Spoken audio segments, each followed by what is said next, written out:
Ladies and gentlemen, it's the man of the free, freedom of mind, money, and media. It's your boy, Big Luke. We got Themis to my right, Ruben's over there, the Globe's over there, and to here is Big Nate. Ladies and gentlemen, Big Nate MG of Raw Breed. Here he is. We'll wait for the applause to quiet down. Nate, hello. How are you, Luke? I am fucking fantastic, bro. So I want to go over the ground rules. Okay. It's no holds barred. No. You walk through that door, you're real. Okay? Absolutely. You know what's funny is I always go over those things with guests before they come in. Okay, guys, you can swear, you can wear whatever you want, but there's one thing that you got to promise me is once you cross that threshold, you're nothing but real. Politically correct goes away. All the professional acumen goes away. It's just completely raw and real. I didn't feel the need to say that to you, sir. Well, I mean, it's on my chest and my hand. It's called Raw Breed for a reason. That's a fact. Let's get right into it, man. Nate, at the beginning of the show, anytime I bring a guest on, we talk about how we met. You remember how we met? I'll never forget it. Big guy himself. He walks into my barbershop and big dude. We're like, okay, me and Taylor was a barber I was cutting. We're looking at you like, who's cutting this dude? Because we hadn't seen you before, and it's kind of one of those barber things when you're in the shop. You're like, who's cutting the new guy? But I had a chair open, I believe. I don't think you waited that long. So you sat on my chair, and I think I made a joke right off rip about, I was like, what do you eat, babies? Yep. Or something like exactly that. I was like, what kind of diet are you on? And we automatically got into, you were joking with me about some gym stuff, and you seemed pretty cool. I definitely was thrown off. I think as soon as you started talking, I thought maybe you were something like, you know, you see a big white dude jacked like that walk in all kind of high strong, you're like thinking douchebag, you know what I'm saying? Like there's something, whatever, but he seemed pretty humble, and he left with a fresh cut. I think after that it was just kind of like, man, I hope he comes back, and what you did. I think I gave you my number. The next cut was like a private cut or something like that. I think I came in twice and then you threw me the digits. Second impression was a little bit better. I think inside the barbershop sometimes it's a little bit, it's not like normal life. I got you for a half hour or whatever the case may be, and then it's like speed dating. Exactly, literally, for real. I mean, it's a man's therapy spot, so we got into some laughter and shit like that. Dap me up, and I swear this is no cap. When you left, I looked at T and I go, bro, I've never met somebody with a muscle in their fucking hand. No, not even joking. We shook hands, and I remember you had this like you still got them, but no, it's the inside, bro. This right here and this right here. I went in the handshake. I felt it, and I was like, what the fuck? This dude's got a fucking, his thumb is fucking strong. Like, how the fuck? His thumb is strong. It was just, I was just like, we were laughing or whatever, but not like at you. It was just a matter of like, I think, again, he even probably thought the same thing I did. And he was a white dude. He was just more of like he didn't get involved in the conversation as much. But when you first walked in, we judged everybody. Of course. It's You're one humans. spot. It's not even barbershops. Just to let all fellas out there no. If you walk into a barbershop for the first time, it's not your normal spot. You are getting judged by every single barber in there. Good or bad, I don't know how you want to take that. I'm just letting you know. They're all. The first thing is we're judging your money. Okay. Right? Like, is this he a person, good tipper? Is he look like somebody that's going to pay? Yep, right? 100%. Same like with waitresses. Of course, it's like the same shit, right? And then we judge okay, like what's he do? What, you know what I'm saying? And then when you get in the chair, we get to know you. If you go in with your girl for the first time, it's the same thing, dude. Yeah. We're sitting there thinking, like, who the fuck is this guy? She's bad. Why is she in here with him? You know what I'm saying? Like, all that kind of stuff. My wife and I play that game. We call it one of these things is not like the other. Yeah. So we'll be walking through the mall and she'll be like, honey, what? 2:00. Yeah. And you either know it's going to be some swole, good-looking, strap dude with, you can tell he's got money, walking with a ratchet girl, or vice versa, a bad girl walking with some guy that looks like he's either got an 8-inch cock or $800 grand in the bank, one or the other. Yeah. Ruben, you know how to make this thing stop dinging? There's a button on the side. Yeah, I clicked it all the way down, man, but I don't know. It keeps dinging. Is it an iPhone? It is, man. Can you handle that for me? Yeah. I just, the audience now knows I just converted from Android to iPhone. It's very good when you're in the tech space, I've learned. So. Oh, you might have to take off your case, though. Oh, really? Does this open up? I don't know. We don't got to mess with it, Oh, man. no, this opens up. So there's a switch here on the side. You got Okay. So you mean to tell me that OtterBox created a case for $60 that doesn't let me turn off the goddamn volume to my phone? Sounds about right. I want a motherfucking There it refund. is. Thank you, brother. All right. I'm gonna need that bad boy because we got a couple of pieces of. Oh, it's under a little flap door. Yeah. Oh, okay, I'm good now. All right, so that's like a hey, shut the fuck up button. Yep, silent button. Beautiful, I love it. So Shut the fuck up. I got some Shout out people to that I iPhone. know that I wish had one of those. Yes. So we covered how we met. And then you had me come to the house. And I remember when I came to the house, I remember thinking, when I first walked in, your dogs are what struck me. I was scared shitless. Man. Everybody, same thing. But you know what the funny part is I got big dogs. Mm-hmm. But something about your dog, one of them, what's the one that you... Yogi. Yeah, he's just muscular as shit, man. He's even bigger now. When you see like the cartoon shirts that like objectify a pit bull, that's the him. OG. No, and he's like me. He's just a big, goofy doofy, likes to get his ears rubbed. As soon as you see him, you make an impression. You're like, you know what? I'm not fucking with that dog. And then as soon as you pet him, you're like, oh my God, I will. Can I keep this dog? 100%, bro. He was my favorite of the whole crew. And then I you still had got him. the old timer. What was it? Is it Ace? Champ. Champ. That's what it was. He was cool. He was just kind of like always in observation mode. Knew Just what was going on. exists. Yeah, he's just doing. He's on thing. his way out. He'll be, but it's not a sad thing. He's 7 years over his due date. He's had a good existence. Couple litter. Gotcha. You know what I'm saying? So yeah, when I just remember. I mean, I think I did the same thing that you did. I mean, we all go, and that's kind of the nature of this show today. We all have preconceived notions, right? And it's like you were saying, oh, you know, when you go in the barbershop, you're judged a certain way. That's life, bro. Like, Absolutely. it's more purpose driven in the barbershop, but in reality, in life, it's, you know, we are human beings. We're creatures of habit. We're creatures of you know, I don't want to say prejudice, but you know, we say that word. It's like a lot of things in life. You can say a word and people's mind immediately go to a place. My sales meeting this morning, I said the word, but I said, you guys are all very good at manipulating, and they're all kind of like, huh, give me this look. Like manipulation's a bad word. Yeah, what like if I manipulated you to do better? 100%. Or how about I manipulated the Christmas lights around the trunk of the Christmas tree? It's just a word, right? So when I say prejudice, I don't mean necessarily in a negative way. That's what people mostly conflate the two, is prejudice and racism. But short people get prejudiced, fat people get prejudiced, tall people get prejudiced. Anybody, rich people, if you good-looking assume people. somebody's going to be able to do something based on what you're seeing, that's prejudice. 100%. They call it, matter of fact, we could go right into this. They call it judging a book by their cover. You have a particular opinion on that. We started to discuss that. Fucking Why don't you enlighten the audience, Nate? Oh my God, I can't. I mean, there's some wives' tales back in the day. I don't know how they came up. The idea of saying don't judge a book by its cover is the most arrogant thing I've ever heard. If I'm walking down a book aisle and I don't know what I want to read, I'm going to find a book of my interest. What the fuck do I get sparked by? The fucking cover. And the idea of a cover is to try to give you a vague idea of what's inside of that book. If I want a murder mystery novel and I pick up a book that has, you know, a chef on it at like cooking scenario, I'm going to assume that book is about cooking, right? And if it ends up being like, that doesn't make any sense, you know? And this idea of like, don't judge me by my cover. First of all, if God or Mother Nature didn't want us to see anything, we wouldn't have eyes. We would work off of all of our other senses. You know what I'm saying? So I think that, you know, if you're going to assume what the inside of that book is about, that's on you. That's okay. It's acting on it that becomes that's where it becomes the problem, right? Because I could look at you and assume anything. But then if I act on it by calling you a cracker or calling, you know, a black person the N-word, if I act on my impulse to assume, that's where it becomes the problem. Not the judging itself, in my opinion. I judge the fuck out of people. It is what it is. You know what I'm saying? I think we all do. I think that what a lot of people do is they judge a book by its cover because it's a defense mechanism, right? Someone's coming your way. You have to make, I believe, some sort of judgment on what's coming your way, because you 100%. Survival. So I would tend to agree with you when the term "don't judge a book by its cover" is misused and probably not necessarily accurate.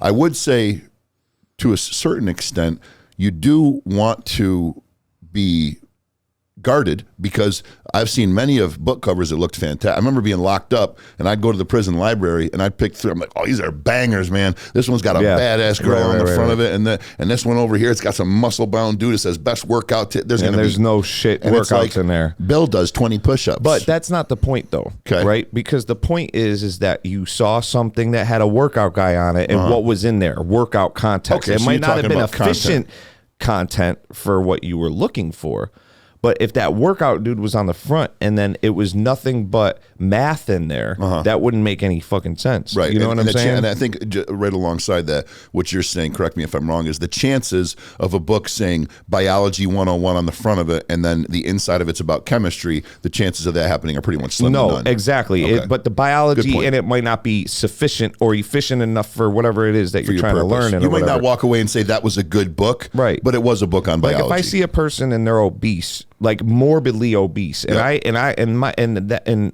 you judge this person in your head by saying you're unhealthy, right? Like I see you're morbidly obese, and in my head I'm thinking, well, this person's unhealthy, and it's a thyroid problem. It's like that person could argue to me, well, this is a thyroid problem, but isn't that part of being unhealthy? Like, even if it's not your fault, like, you know what I'm saying? Like, if you were born with that thyroid problem, right, and you knew about this thyroid problem, that didn't make you that big. 100%. You know what I'm saying? Yeah. But, like, if you're going to throw that back at me to say, like, well, it's not, I'm not, it's like, no, I mean, there is some to extent. I'm not wrong by making that assumption. If you're morbidly obese, you're unhealthy. Right. You know what I'm saying? Yeah, but society right now wants you to take caution with those words. Because Absolutely, they do. You shouldn't shame a fat person for being fat, Nate. Shaming would be me saying to this person without knowing them, without knowing the thyroid situation, assuming that they're big. Let's say I'm in line at Burn Dairy. Person in front of me is ordering chicken fingers and whatever, pizza, and their stomach's hanging out of their self. They got those it almost look like back muscles on their legs coming out the shorts and stuff. And I in my head say this person's unhealthy. Yeah. Shaming them would be like tapping them on the shoulder and Get saying, out of my way, fatty. or like saying, what you're eating right now is going to kill you. Why don't you go back to the green beans, Like, bro? know what I'm saying? Like, Right. that's shaming them, right? Like if I'm just assuming that you're unhealthy, you'll never even fucking know it. Yeah, but that's not what the media is doing right now. No, they want both sides to be vocal about it. But what they're saying, that's true. Yeah, 100%. And I believe it lends itself to the whole desire for them to create divide. But That's where the money's at. 100%. See, you know that. I know that. The void makes We're trying to money. help the audience know that. So what they're saying now, though, is that the fat guy says, well, wait a minute. Just because you're lean and athletic doesn't necessarily make you right. Like, Absolutely I'm not. overweight and, I'm unhealthy. I eat unhealthy. Yeah. I eat whatever, right? It doesn't, I'm not saying that because you're, there's no scientific proof that being morbidly obese is going to make your life better in life, but there's plenty of scientific proof that shows that it's going to make it worse, right?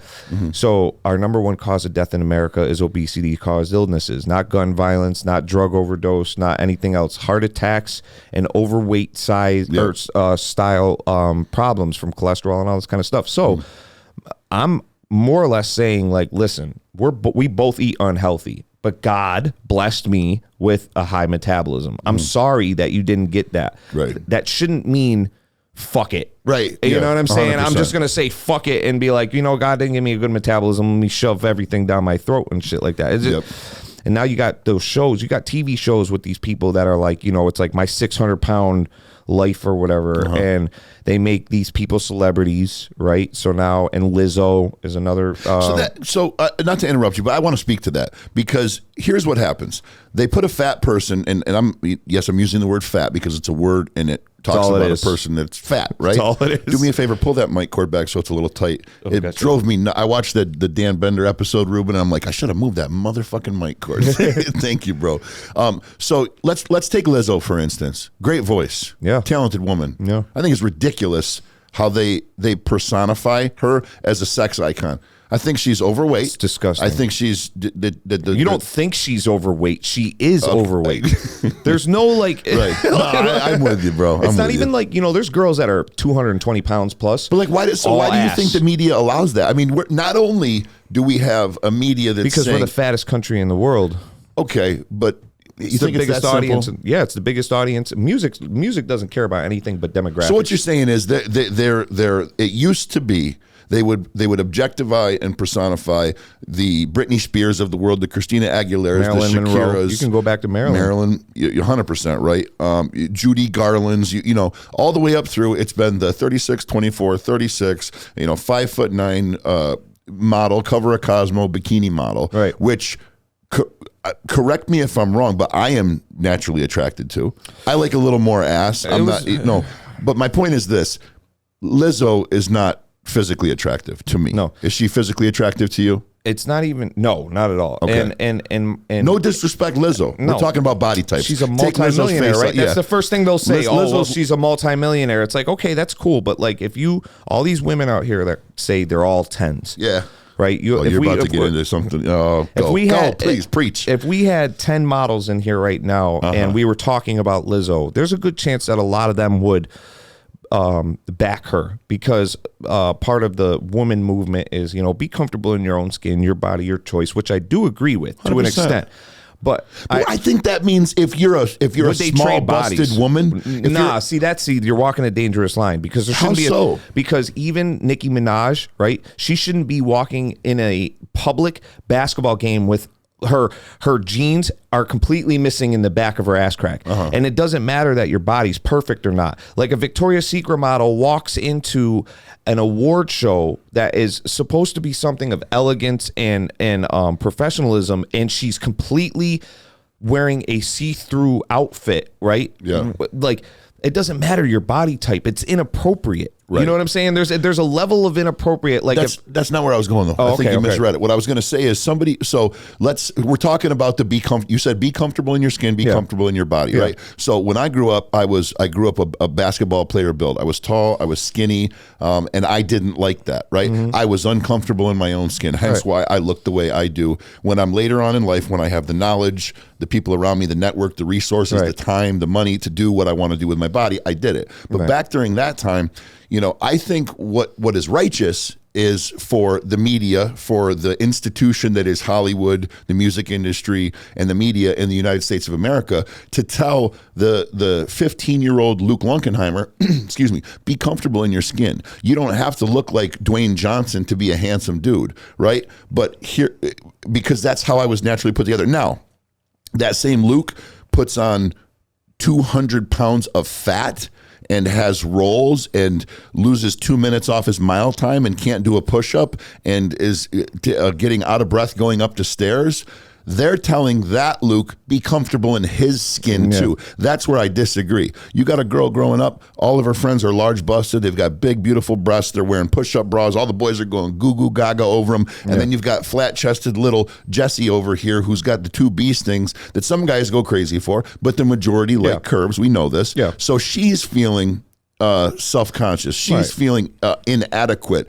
And a movement that says to little Jessica and young Luke, hey, be comfortable in your own skin. You were built the way that you're built. Doesn't you apply serve to a boys, purpose. though. What's that? Just hear me out for the moment. I agree with you, but hear me out for the moment. So I'm perfectly okay with telling those two young kids, listen, be comfortable in who you are. You don't have to hack up your body. You don't need plastic surgery. Just rock what you got, right? When they go to the young girl whose mom and dad are morbidly obese, and she at one point had a shot at being somewhat healthy, but continued to follow mom and dad's trajectory of Twinkies, McDonald's breakfast, McDonald's lunch, Burger King for dinner. The minute you get home from school, sit on the couch, play the video game, watch the TV, very little activity, pale white skin from no vitamin D, on the couch all weekend, et cetera, et cetera. Now that girl gets, it's a fact, that girl gets up and she's obese. And her hygiene is not proper. That same media is telling her, be comfortable in your skin. You're beautiful, but that's where I take issue. Yeah, I do 100% agree with everything you said. The only thing is that I feel like in real life, this doesn't apply to men. And it doesn't apply to boys. When they talk about because perfect example, if you look at dating apps and you see when a woman signs up, there's athletic build, there's skinny, athletic build usually, and then they say big and beautiful, right? It's always big and beautiful. You're saying they put the two together. There's no segregation. Always with women and any of these description stuff, it's big and beautiful.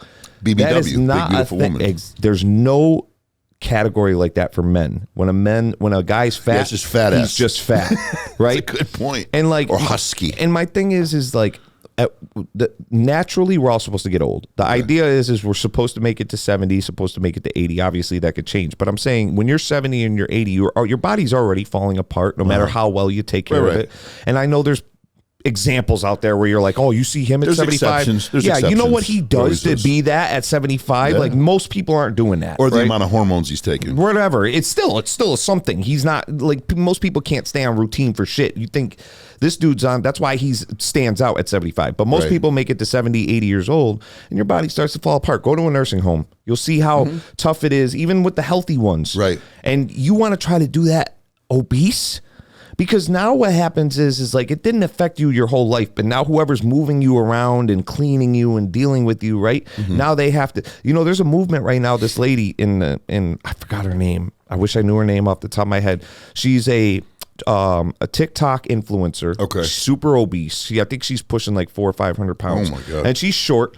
And she is trying to get the airlines to change the way planes work for obese people, where she's saying that every time, because she recently. Is this the thing where she should be allotted 2 tickets or something like that? She thinks that certain people should be allotted 2 tickets. And it's like, Well, I want another seat for my ego then. How's that? and if I want another seat, right, just because I want another seat, I got to pay for it. Why not just pay for 2 tickets? Like, why all of a sudden does everybody have to? This is the one thing with obese people. They don't even do anything to be obese. That's the thing. Like you're to get to a certain size, you literally have to stop doing everything but eating, which everybody has to do anyway already. So it's not even a skill. It's a lack of productivity. That's it. Yeah. That's all it is. And now you want someone to coddle that? Like you want industries to coddle the fact that you're lazy? Right. Like you that want us doesn't to make any award sense. you for the fact that you chose to not only be this unhealthy person, but to try even harder. We to be get this mad at unhealthy moms who don't want to get off of the system of food stamps and welfare because we call them lazy. But you then want to be fat? Like what? There's no. I just don't. Well, it goes, Nate, because here's what it does, and here's where it comes Maybe not from. want to be fat. Don't let me say it like that. I know there's a lot of people out there that are obese. Let me retract that real quick. I know there's a lot of people that are obese that don't want to be obese. What Nate's trying to say is he has feelings, he has compassion, he has respect, just like me. I just understand that Right. I met guys before that are overweight. They've tried to lose weight. Do you know how many guys I know that are bodybuilders, bro, that don't label themselves as bodybuilders anymore because they've spent countless hours, countless hormones, countless diets, countless coaches, and they just got bellies. They just can't get down to their abs. Yeah. And if you were to punch them as hard as you could, dead smack in their belly button, you'd break your hand because they have it's rock that hard, for but it abs. just doesn't look like what you might want. Because there's a layer of what is I believe called, and don't quote me, I believe it's subcutaneous fat. It's and I'm probably wrong on that, but there's a layer of fat that exists above muscle and below. Well, all fat exists above muscle and below skin. What I'm trying to say is there is a type of fat that is harder to get rid of than others. And go ahead and correct me in the comments, guys, but you know what I'm trying to say. To where some people, regardless of how healthy they are, regardless of how much they diet, they cannot get rid of that and see their abs. Incredibly strong. The abs are there. And that's another thing that drives me nuts in the gym, just as a side point, is I see these guys doing sit-ups and sit-ups and sit-ups, and I can see their obliques, and I can see everything is there. Like if you just eliminate the midriff fat, it's there. And I go to him, I'm like, oh, bro, what are you doing, man? I'm doing my sit-ups. Okay, cool, but I've seen you do 1,000 of them. Why? Because I'm trying to get a six-pack. It's like, all right, man, but I saw you drink 2 Gatorades during your workout, and I see you're chewing a Metrix bar. Do you know it's got 80 grams of sugar in it, et cetera, et cetera? And by the way, what do you do before you go to bed today? Oh, I eat 2 bowls of Frosted Flakes to get my calories. It's like, do you realize you knock out the Frosted Flakes, 1 of the Gatorades, and half the Metrix bar, you got abs? No, what are you talking about? And it has to do with education, right? No, absolutely. But I'm straying away from the point. What I was trying to say is we've created this culture where it's about don't try to be something that's exceptional.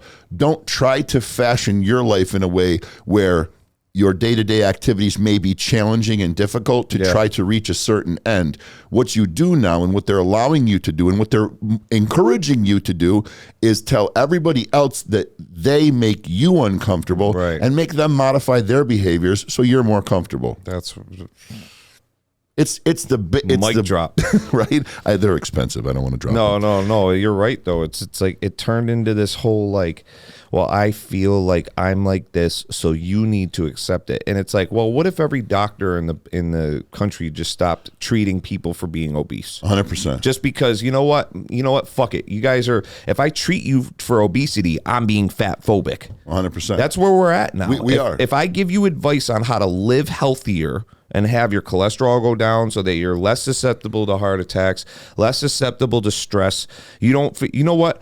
How many overweight people are sad? Right. You know what I'm saying? And they'll say all day, like, they don't know why they're sad. It's because your body is not our bodies were meant to be a certain way. When someone's born with a deformity, it's not normal. It's supposed to be a certain way. It's a circuit. Doesn't mean it's not sad. It No, doesn't mean it's it not. shouldn't be given extra liberties. It doesn't extra courtesies. It doesn't mean that we shouldn't revere it as something that needs to be paid attention to or treated or given certain gravity in certain social situations because there's nothing they can do about it. It requires compassion and it requires respect, but that doesn't change the fact that it's abnormal. Let me ask you something. If you were sitting on a plane between, you got the window seat, the aisle seat, and one in the middle, and let's say an obese person was sitting in the middle, and they started to smell like from body odor. Mm-hmm.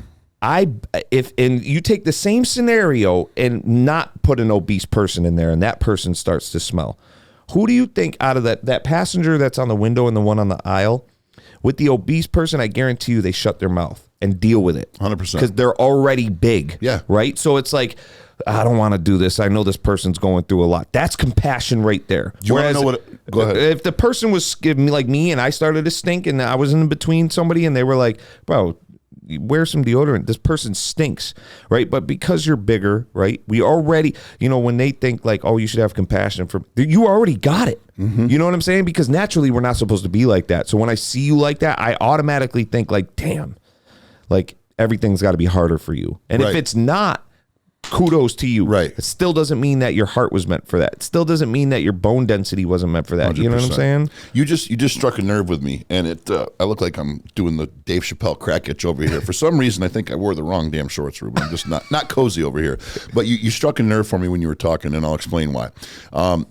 Frequently, now the audience must understand that Nate is here also as a person of color to talk about racial topics, right? Mm-hmm. We agreed, one of the biggest reasons you're here, and we agreed before the show. Now, first of all, let me preface this so the audience knows, Nate and I are the best of friends. I love this man, and I have a respect. What's that? Goes both ways. Thank you, brother. And I have a respect and an admiration for you that is it's immeasurable because of the conversations that we've had in the barber chair, at Denny's for breakfast, just random text message here or there. So what they must understand before we go into this conversation is this is all safe territory. Fuck yeah. There's nothing that he's going to say to me that's going to, I guess like he could always say something that pisses me off and vice versa, but he knows it comes from a place of trying to learn, gain knowledge, get better, have compassion, and vice versa. So we're going to get right into it because you said something just now, and it was if we're sitting next to somebody on a plane, and that person, the guy to the left of me is skinny,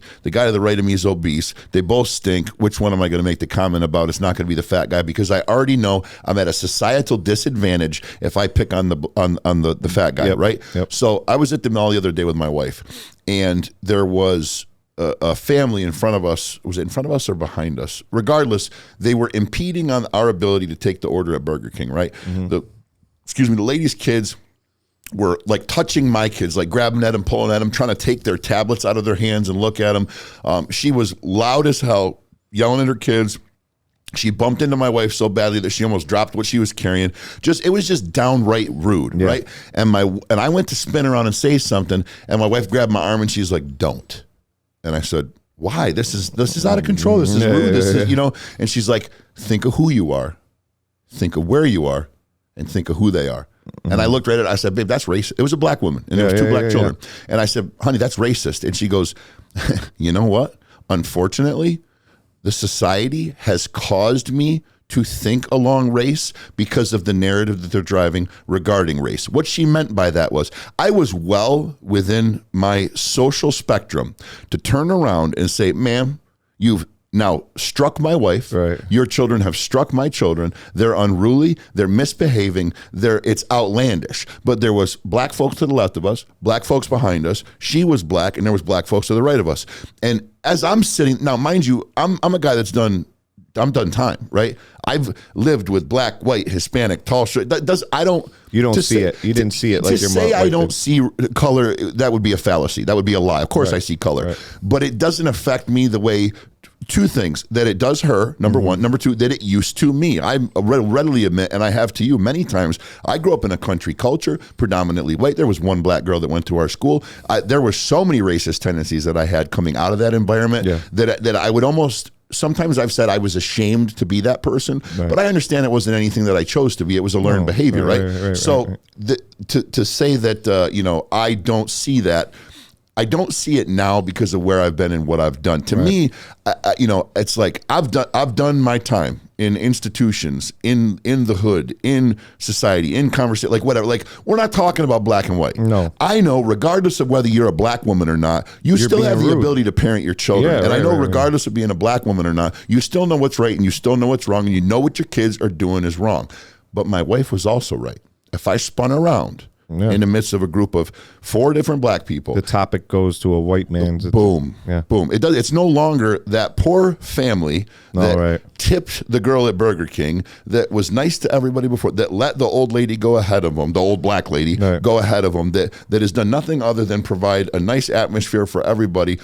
They got encroached upon. The minute he spins around and chastises the black lady, it becomes a whole different issue, right? So let me ask you a question. You grew up in why don't you tell them a little bit about your backstory? Well, I mean, I actually grew up similar, just not country, predominantly white, Linkcourt. I went to Linkcourt from 2000, or at least up until 02, whenever I started, 98 to 02, or whatever, 95, 96 to 02. And I was adopted by 2 white people, Italian American, but they were white. And I dealt with a lot of the cross racism, backdoor racism, and sometimes even the idea of being too nice. You know what I'm saying? Just because or whatever, where it's just like, oh, no, let Nate come over and stuff. It's not because like... It's like, wait, your kid's curfew's 10. Why you let him come over? Yeah, it's kind of like a reverse thing type of shit. I get it. It's a PTO type town, so like the moms and stuff are always trying to win brownie points and all that kind of stuff. But to your point with we're not racist. We had Nate over last night. Exactly. Oh my God. Yeah, but how can I be racist? My son has a black friend, you know? No, but to your point, with the Burger King situation, I've told you this before, and you just admitted it. You are institutionalized. Yeah. In America, that's like being a black person. And I don't mean that just because you have black skin, you're treated as an institutional person. That's not what I mean. I'm saying that because people are so ignorant to think that there isn't racism. Mm-hmm. You know what I'm saying? Should it affect everything? Absolutely not. But to think that there's not a systemic racist system in this country, and pretty much a lot of other countries too. Define what you mean by systemically racist, because that term is used so broadly that you really got to hone down. Absolutely. I can easily do it. The word professional. It's easy. If anybody out there wants to do this on themselves, Google a quote unquote professional men's haircut, and then Google an unprofessional men's haircut. And you will find on the... Swear to God. Ruben, let's do that. If you Google image professional men's haircut, you'll see comb overs, parts, almost what you got, kind of. Not even yours. I got high and tight. Even yours though is very military-ish, very they wouldn't consider that necessarily professional, but you'll see a lot of comb overs, a lot of brown-haired blonde, fully shaved, you know what I'm saying? Clean face.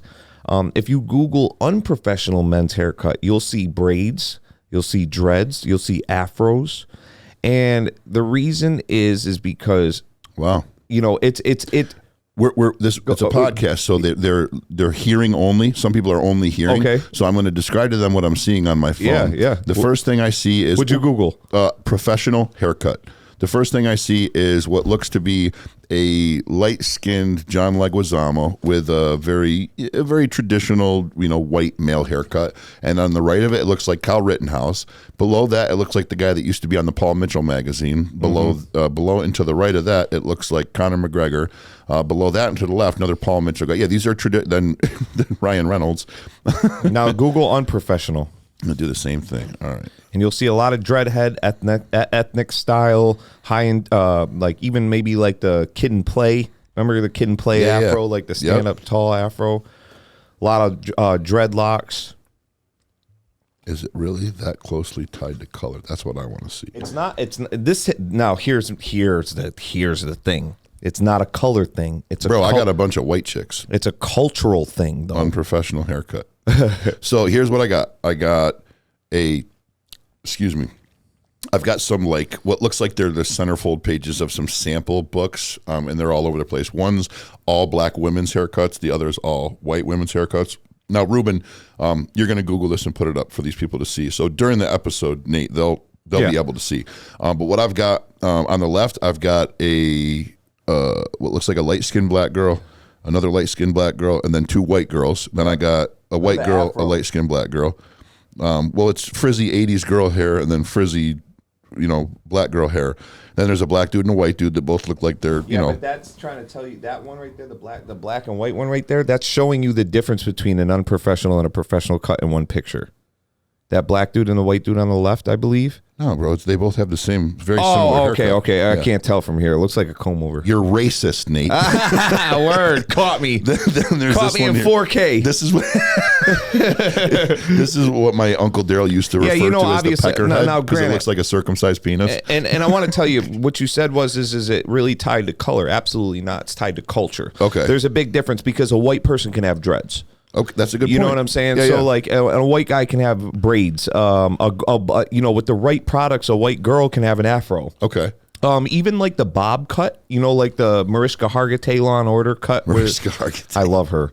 And I always think of when that Mike Myers movie where he's like Mariska Hargitay. Dude, Mariska Hargitay. So obsessed. The Love Guru or whatever. She's like 65 years old. Is she really? Oh, dude, I'm waxing that.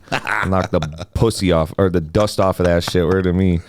No, but systemic racism is see, here's the thing. Black people, and I'd catch a lot of backlash from this from black people for saying this, and so is Candace Owens. Black people have used. She's sexy. She's a self-hating. Why? Because she's smart. She's super smart. I will say that, but she's also a self-hating black woman. I don't think she likes the fact that she's black, and she also. Don't think so? I don't think. I would have to. I don't think. You know what? I don't think she likes. I don't think that she doesn't like the fact that she's black. I think she hates the fact. I think she hates how a large subset of her race is behaving. Absolutely. That's what I think. Kanye too. Right. But here's the thing, though. That's a good point. Candace Owens just had a kid. That kid is going to possibly one day be pulled over by a police officer without her there. Okay. Right. As an African American driving, we sometimes call it driving while black. Right. It's like a nice sport. Uh-huh. You gotta know where you're at. It's not New York. It's really tough to see this because they have so many diverse police. They have so many diverse areas. It's really hard to start saying, oh, you did this because you're black. But the other parts of the country, it's a lot different. I've been pulled over in the middle of Illinois and 30 miles outside of where Mike Brown got shot in Ferguson. Okay. And I had been there multiple times. I was very aware of where I was at. Okay. It's not the same thing. They shoot and then ask, right? And they have different rules to answer to. These cops that when you see in the news, most of them come from areas. You don't see it on the New York State Troopers. You know what I'm saying? You see this in like Edwardsville Colony, Illinois, cops kill some unarmed. They have different rules out there, right? Okay. They're judges and stuff like that. Did you experience that yourself? Firsthand. Okay. Me and a light-skinned friend of mine who was from here, who lived in Colorado, I was driving him home. Yes, I was going to buy blood. Light-skinned black dude? Yeah, light-skinned black dude. He was passed out in the so driver's seat. DWB. Driving while black in a New York State plated car, which in the middle of the country is pretty much the same. Yeah. You're fucking goddamn. You should be flying. That's what they look at it like. We all got money, right? Yeah, right. So like, and think about that. If the state alone, just being from a different state, can prejudice you, why would my color not? Yeah, right. There's no. I mean, a state is a made up line. 100%. Like there's no. You could go to the edge of the state of Pennsylvania and New York, and there's no line that divides it. Right. But like the middle of the country will hear New York, and they automatically think something else. Fucking Yankee. So why wouldn't they judge you by? Why is it so hard to think that they would judge you off of what you look like? 100%. You know what I'm saying? So I got pulled over. Never, even to this day, after all the paperwork and all that stuff, I still don't know why I got pulled over. They never told me. 8 o'clock in the morning. I'm driving with traffic, and there they are allowed to what's the word? Judge by its cover. Okay. That's what they do. So they don't need probable cause? No, not at all. Really? It's the middle of the country. I thought that was a federal thing. Maybe it is. Who's answering to it? That's a good point. You know what I'm saying? That's my. I mean, like when what you're. What good is the law if no one enforces it? Where are all the federal things and judges. New York, they're all here, even if they're covering all the. That's a good point. You know what I'm saying? Yeah. It's not like there's a DC. federal building in the middle of Chicago. Why you think it's a war zone? Right. You know what I'm saying? There's a federal building in the middle of Chicago. Who's there? You know what? But you know what I'm Isn't that saying? Ruben's a good authority for this kind of. Isn't there a federal building in each major city like Syracuse has one? I'm sure they all have a building. Right. They're by districts. He's like Is it? Syracuse has one in Syracuse, but it covers like the northeastern district. I got But you. there's one in Chicago, but it covers like a majority of it. Okay, so it's not Chicago's federal building; it's the such and such district federal building. Okay, And my only point is that if you there's no outlet in the middle of the country, right? Like, so that's where all the bad it's shit not making happens. the New York Times. That's where all the bad stuff happens. Okay. You know what I'm saying? So Yep. like the cops out there look at that and they say, okay, well, if I see a New York State plate with a black dude driving, I'm gonna go check it out. Right. Maybe it's nothing, maybe it's not. Don't give a fuck. You Right. know what I'm saying? The likelihood that there is there, it could be there, right? I'm Johnny So Law. I'm going to pull him the fuck over. he pulled me over and knocks on my passenger window. And mind you, I am on a there's no curb. There's no shoulder. Okay. So, and I knew that. Knocks on the window, says, "Hey, meet me out back." If I'm in New York, if I was in New York, I know my rights. I Yeah. do. I'm not one of those type of people where I just go off. Right. I know my rights. But I would Are argue. you the dude that opens his window this much and slides his driver's license through? No. But Okay. I do know, like, you're not about to get me off. I had already I been don't arrested. consent to searches, officer. Right. That kind of shit. I know if I was in New York, I'll go at it with a if I feel like I'm getting If violated. you got grounding, you're getting violated. This right. dude, as soon as he knocked on the window and said that, I'm like, all right, let me go out and talk to him, because these Right. are the dudes that shoot you in, Right. in the back and then say like, oh, I thought he had something. No, I Yeah. don't ever get No, the answer. You walk out of the car with, yes, sir. Sure, Right. sir. No Like problem, I said, sir. Ferguson, where Mike Brown was shot, I was 30 miles. I had already driven through this place like a bunch of times, so I knew where I was at. Let me ask you a question. When that cop asked you to get out of the car, My heart was were you racing. scared? Are you fucking kidding me? I've never been that scared in the military. Okay. It's not one of those. And again, Mike Brown had just been shot. Okay. It wasn't like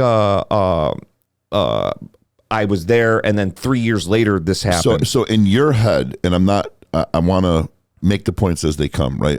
So in your head, your life was at risk 100%. because you were a black man. I don't want to say it was strictly because I was black, but Okay. I'm looking at more as him being a cop. Okay. I don't think it's Meaning he's a cop and you're a black dude. That's why you were scared. It wasn't because you thought that he was crazy because of his haircut. yeah, It right, was- right. it was It's the just cop, the fact black that he's man a cop, dynamic. and I know where I'm at, and Okay. I know that. I'm trying to help. Like for instance, No, me, I know where you're hear going. you say that, and it's like I was scared shitless, a couple of times when I got pulled over too. But then I stopped and I thought, but I wasn't afraid for my life. No, I know what you mean. I was afraid of going to jail. So somebody, and I'm trying to help other people who look like me understand it. that here's a grown ass man who I know can use his hands when need be, and I don't mean to make pasta. I mean that he can go fisticuff. No, right. I can see the scars on your knuckles from here, right? And I know you as a person, and I know that you won't allow yourself to be violated. I know that you're hard. Okay, when it comes to if somebody would say, "Oh, that dude's hard." I know that you're capable of handling your Right, own. right. So there's no need for you to be afeared of another human being. No. If it's just in normal discourse. What I'm trying to do is I'm trying to help people understand the same way I had to understand that there's a certain time where things can strike a chord in you because of the color of your skin, Yes. where you're genuinely fucking scared. I'll tell you the perfect way to understand it. If you want to know what it's like sometimes as a black person to get pulled over on a routine stop, imagine getting pulled over and having a loaded gun sitting on your driver's seat. Okay. You know what I'm saying? Like knowing You already know you're riding dirty. not even, I'm saying sitting there. So Oh, when the cop pulls in up, he's plain going to sight. see it. Yep. That's how it kind of feels You sometimes. feel like when the window opens and he looks down and there's Yeah, like it's one of them. it's like okay, and I'm one of those people where I'm like, if I don't have anything illegal in the car, I keep a calm pose about myself. I don't care. Search the car. Right. We didn't smoke in the car. There was no drugs in the car. There's no weapons in the car. I'm like, okay, the only thing I'm scared about is him. Now it's a secondary nerve because I know he can hear that I'm nervous. Right. And every cop in the world uses that as their advantage. Well, it What's the sounds like matter, you're boy? nervous. Why are you nervous? It's like, well, you got trained to deal with me. I didn't get trained to deal with you. You know what I'm saying? Right. So like, that's why I'm nervous, because you guys are going to use the fact that I'm nervous because I'm dealing with a cop. You know that 2 months ago, your boys in blue just shot a man, regardless of the situation, like Yeah. 30 miles from here, Okay. right? And I know you guys don't have any remorse for this kind of stuff. So can I got to stop you, bro. Yeah, go ahead. Because what I'm doing, I'm playing the great mediator here. So now imagine that you're a police officer. Imagine you don't have a put my racist boy bone in in your his body. shoes. No. What I'm saying is you're driving right now listening to Nate and Luke on Man of the Free, and you're a cop, and you're as pure as a driven snow. You're a morally sound individual. You treat black and white the same. You love what you do. You protect and you serve. And you're hearing this guy go, because I know that you have no remorse for what your boy did, and I know that you guys do this, and I know I'm right in the middle of. Now, what happens if you're the cop who's not that guy and he's hearing this? How's he supposed to feel about you? In my opinion, if you're a cop, you're that guy, because that's the only job in the world that doesn't hold accountability for its own. If Derek Chauvin's doing prison time, bro. Yeah, because he sat on, that's what it took, is a dude kneeling on something. There's many others. I'm not They're just saying not in the that. front page 'cause it's not politically No. That's helpful. the court system. I'm talking about have you ever spoke to another cop about a cop shooting? What do they always say? They always say, I don't know, we weren't there. We don't really know. I don't know the circumstances. That's the same thing I say to my wife when a guy shoots a guy. If a doctor screws up, right? If a doctor screws up in surgery from whatever circumstances, right? Mm-hmm. What happens? The doctor is held accountable by the hospital, right? No. There's many times. That's what Bro, malpractice is for. Yeah, exactly. But you just said it yourself. The law's only good if it's enforced. Bro, I had a shoulder surgery. They botched the fuck out of it. What they did for about 2 years is they stuffed me full of OxyContin and told me that it would get better until it got to the point where it was on me to have not done my physical therapy enough, or they were trying to basically tell me there was a statute of limitations. Like, yeah, we fucked it up, son, but you've been eating all these oxys and you haven't been going to your physical therapy. Like, it's on you now. Right. Like, there's corrupt everywhere you go. I know that. So what you're doing is you're conflating the good cops and the bad cops right now. Cops are paid to carry a gun. They have So are security guards. So are security guards. bodyguards. I mean, what celebrity bodyguards and door guys on the regular have been in the news. And I'm not talking about a cop on black crime or cop on white crime. I'm just talking about period. You're not paid to be an executioner, right? So when we find out all these times where somebody has pulled the trigger on somebody for fearing for their life, because that's usually that's the go-to excuse, right? They feared for their life. I start to say, if I hear that too many times, I'm not even blaming cops anymore. I'm blaming the institutions that's given them badges, because why are you feared for your life? You pulled up to a scenario where somebody's smaller than you. You've got 7 of you, right? It actually happened with a female there was just cop. you was one-on-one. It was you and that other guy. No. He knocked on my window. There was already another one. He wasn't out of the car yet, but he was already back there. Okay. I didn't say this part, but like he pulled me over. He didn't get out of his car right away. I'm pulled over. I'm kind of like standing like this, with the 10 and 2. 10 and 2. And another one pulls up behind him at the same time. He goes back and talks to that guy in his car, comes up, knocks on my window, tells me to get out. The other cop's not out yet, but he's there. Okay. And they actually had a third one come up because they took my boy in another car. And then they searched my vehicle while I sat. I never got told why I was getting searched or nothing. I just was put in. Was he a dick to you? 100%, but not in like. Give me an example. Because he was just like, "Hey, come here. All right, well, listen, this is what's going to happen. We're going to search the vehicle." I'm like, "Can I get told?" He's like, "Get in my car." As I was in the middle of a sentence, "Can I get told? Get in my car." Didn't put me in cuffs, but he made me sit in the front seat. So as I'm sitting in the front seat, he gets in the other seat, and I'm like, this is how I say, "Officer, can I get like told why I got pulled over?" He goes, "Can't have your GPS in the window," and I'm like, "Was your GPS in the window?" It was on the. So it's obstruction of view. That is illegal. I mean, every car on the thruway has that. I don't disagree, but it's illegal. I mean, I don't, in New York, I don't know the laws in Illinois. Neither do I. It's not Ruben, can you? Illinois, can you Google it? Oh, yeah, I can. Yeah, just let us know if it's illegal to have an obstruction. The only thing is that I I didn't have it like way up here. It was kind of like on the low part, and it was strapped. The attorney I had said that when he told me that on camera, they never wrote me up for it. Okay. So like technically, I could have been like, what they ended up arresting me for was money laundering, because I had $13,000 in cash in my in the trunk. Okay. Right? And they never counted it. What was the money from? I mean, keep it real. It was all the cash I had. Okay. I can't even say cash. It was all at the time, I didn't do bank accounts. I didn't do any of that kind of stuff. Yes, I was going to Colorado. This is before the legalization of weed. Okay. I was on the way to Colorado to buy weed with that money. But So at which point you would have been on your way back through with weed. no, I was on the way there. But I'm saying, I'm sorry. After you'd come back from Colorado, you would have been on your way through with weed. Yeah. So you were on a. Oh, on dude, in it's an a area- blessing that I was pulled over on the way, on the way there, not and the way not back. So that's my point, Nate. I mean if I was treated the same way, it wouldn't have mattered because it's an illegal search. You my knew. question is this: do you think it's possible that this cop, who's constantly dealing with these young whiz kids who think they're going to make their next $1 million trafficking pot, have suitcases full of cash? You can't arrest me based on what you think I'm going to do. not saying that. Let's just hear me out. Let me. This is what I think might be part of the issue. Is let me just get it out. Okay.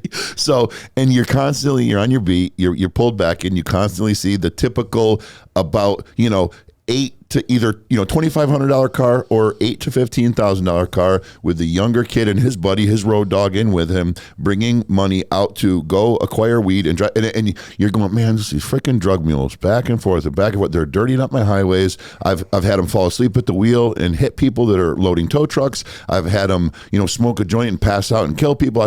They are, in the eyes of somebody who is a law-abiding citizen, you were breaking the law. Okay, in your behavior, okay, and what you plan to do, and it was a menace to society, okay, which I'm not saying you are, I'm saying that behavior, that what was going on, that was an unlawful thing. So is it possible that this cop profiled you correctly? I'm not saying it was right to, did. but I'm saying he's like, I know what these guys are up to. Let me find a reason. I got to have a reason. Oh, radar detector or GPS. There it is. Pulled you over and said, they're probably smoking an L on the way to go get the shit, or they probably did a couple bumps to stay awake. There's something illegal in this car.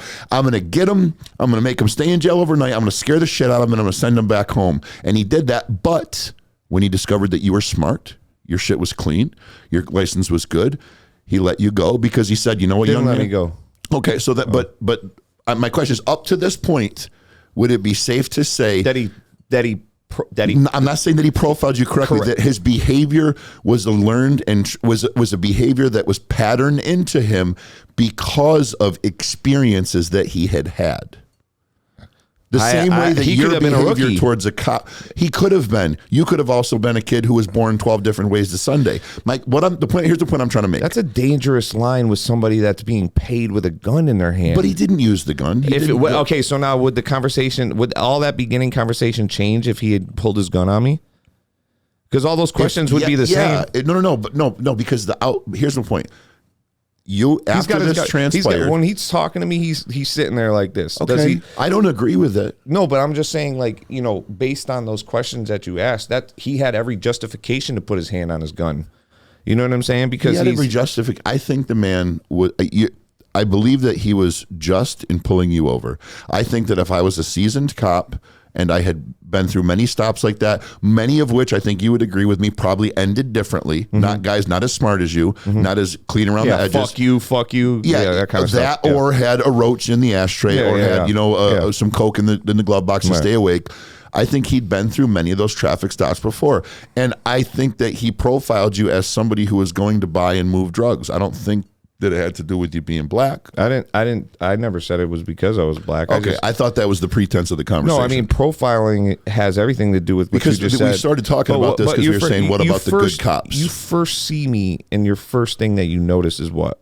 You? Yeah, not like you. I'm saying you're talking about like when I walk in the barber shop. A random person, cop in this scenario. I'm driving by you, right? What's the only thing you can tell about me? Tell a lot of things. Nah, you can't tell much about. You can't tell if I'm tall. Most of the time, I'm a car dealer. You forget. Okay, I look at your wheels and I can tell a lot of things. That's a bad question for you. But on a normal day basis, you can't tell anything. But on a cop, yes. Same way that as a car dealer, I can tell things about you by your car. A cop can you tell how old I am by when I drive by at like 60 miles an hour? No, you get a general feel. Can I you think tell within how much a couple I weigh? decades. I mean, you wouldn't know. You can't even see the bottom half of me. Well, I mean, if you're asking if I could get a good depiction of who you are physically and what you're about, absolutely not. Not just by driving by. But you could see I'm black. I think so. Yeah, that's the only thing you can judge. Truly. So what you think is if you were a say, white person doing the same thing, he wouldn't have pulled me over. You really believe that? There was a white person behind me with a GPS in there, and the only reason I know this is because Jordan. Shout out to Jordan. Jordan in my car, he lived in Colorado at the time, And he actually had a couple cop friends from Colorado. They're a lot different out there now. Okay. The cops are. They're very laid back. Because, Ruben, did you find the lob on the windshield thing? Yeah, Is it illegal to have something in your windshield? it has some restrictions. Okay. Not fully illegal. Okay. Was he just in pulling him over? I mean, the judge would say so. Yeah, the Okay. judge- Okay. Fair enough. That's all I'm trying. Legally, yeah. I'm trying to give you every liberty. So here. here's my thing. In that specific case, when they saw my money, they never counted it. They just saw it. They like it was in my trunk. So I did. If he looks it up, because a lawyer here told me in the trunks of your car on the throughway, they're not. They have to have like a probable cause to go in it or something like that. Well, they I think you have to have probable cause to search search any your car. no facts, but like it's something different about the trunk. Like Okay. if it's not easily accessible or whatever, Because to you're the- on the throughway, you're most likely traveling. It's probably Something. luggage, that type of yeah, thing. Okay, I can see that. I had the key, right, and it was a rental, so you Okay. had to press the fucking button or whatever to unlock the So trunk. it wasn't right? like he could take your driver's license from your jacket and look back, or from your shirt, or from your hand as the Yeah. one, and look back at your jacket and what was in the trunk. Right. He had to get in there. He into had the to ask. trunk. Okay. I had okay. a safe in there, a little handheld safe. Like a little sentry joint. Yep. Okay. I And get what you're saying. and my money was in there, and I had it nice and neat. You Okay. know what I'm saying? And this is exactly what happened. He knocks on the door. He goes, "How you open the trunk?" I was like, "I got a key." He grabs my key, shuts the door. I'm sitting here like, oh. And I know the cars are Did recorded. you consent to him searching? Absolutely So not. he's just doing his He thing. just told me he was going to. He said, "This is what I'm doing. Sit here and wait." I also know in those Okay. cars they record, so I'm not about to like speak out loud. Right. You know what I'm saying? So I'm sitting there going, "The fuck, man!" But I know there's no drugs, so I'm not worried about Right. it. And he sees the safe, brings the safe back to the car, opens the door again on me, and says, "Open up the safe." I'm like, "Officer, do I have to? Like, what? You're not telling me even why I got pulled. Like, you know, like what's this search about? What is all this?" He's like, "Open up the safe, or I'm gonna bust it open." And I'm like, so I had a key. I opened it up. All he did was just open it. He goes, "All right," closes it, hands it to his other officer, and puts me in cuffs. Doesn't read me my Miranda's nothing. I'm sitting in the front seat too, by the way. And Just so you know, for effect, when I was arrested for my first drug charge, I was not Mirandized either. yeah, I mean, You want to know what they said to me? You're going to love this. White boys don't come up to this part of town to do anything other than buy drugs. Get in the car. Yeah, no, I can see that Yeah. on like the west side of Syracuse. It was the east. So after I opened it You up, know where it was. It was the damn bricks off Westmoreland. right? Oh, okay, but yeah, you weren't supposed to be up there. 3 in the So morning. do you know what they had? What they told, and to this day, my lawyer said at this time that was a real thing, and not to tap into your story, but there was something in that area called what was called a trespassing warrant, and what the city had created a outstanding warrant that if you were viewed in the area in plain sight, officers could stop you because it was a high crime, high violence area, like a stop and frisk. Kind yeah, of thing, and if you could not prove that you resided there, you had no lawful right to not consent to a search. in certain areas, I can understand that because Yeah. if it's a poverty area, why would someone just be there? You know what I'm saying? There's no, it's not like there's a business there that you're trying to. I said I was going up there to play Xbox with a buddy of mine and hang out and smoke some weed. And he's like, "Oh yeah, you weren't buying anything?" I'm like, "No." He's like, "What's that lump in your socks?" It's not pills. And the thing is about those officers, other than that are different from the one on the throughway, is that those officers in these areas, they're the same patrolling officers every day. They usually patrol the same thing. They get to know the faces. They get to know that area that they're in. Usually, Someone could pose the same argument for that guy knows that highway, knows the cars, he knows the he type knows of the traffic. He knows the structure. But I feel like on the throughway, how many walks of life do you see every day? Millions. Millions. It's Yeah. so hard at that point to judge which ones are different walks of life. Now I understand where you're saying. Did you know where he was? Like, did you see when you passed? Did you know there was a cop there? No, he wasn't stopped. So this is the exact scenario. It was a 2-lane part of the highway. Like I said, 8 in the morning. So traffic's moving okay, but there's a lot of traffic. Right, it was rush hour type stuff. This is my 8th trip, by the way. Okay, So what I'm kind not, of car were you driving?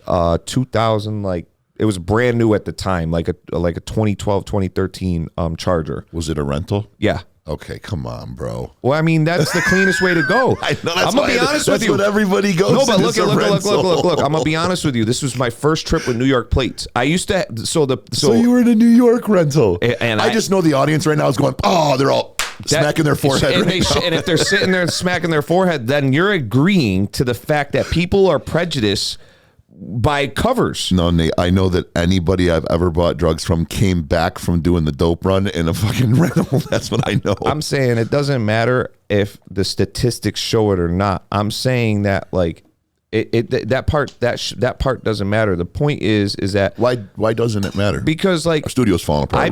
I made 7 of those trips in rentals. They just Okay. didn't have New York plates. Okay. I never had a single problem.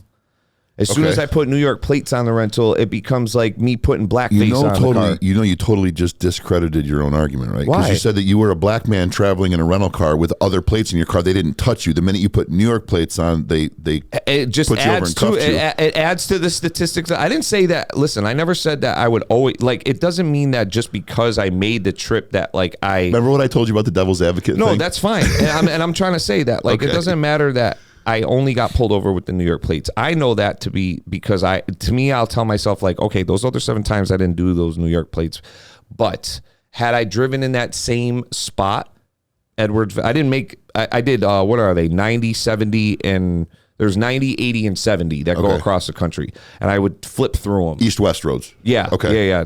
90's really high. I think 80 goes right through Nebraska, and then 70 is the hard one because it's the shortest route. But it So it's also the one everybody wants to go. yeah, and it's also the one through Heavily these policed. fucking OD because they deal with a lot of cartel stuff. You Right. know what I'm saying?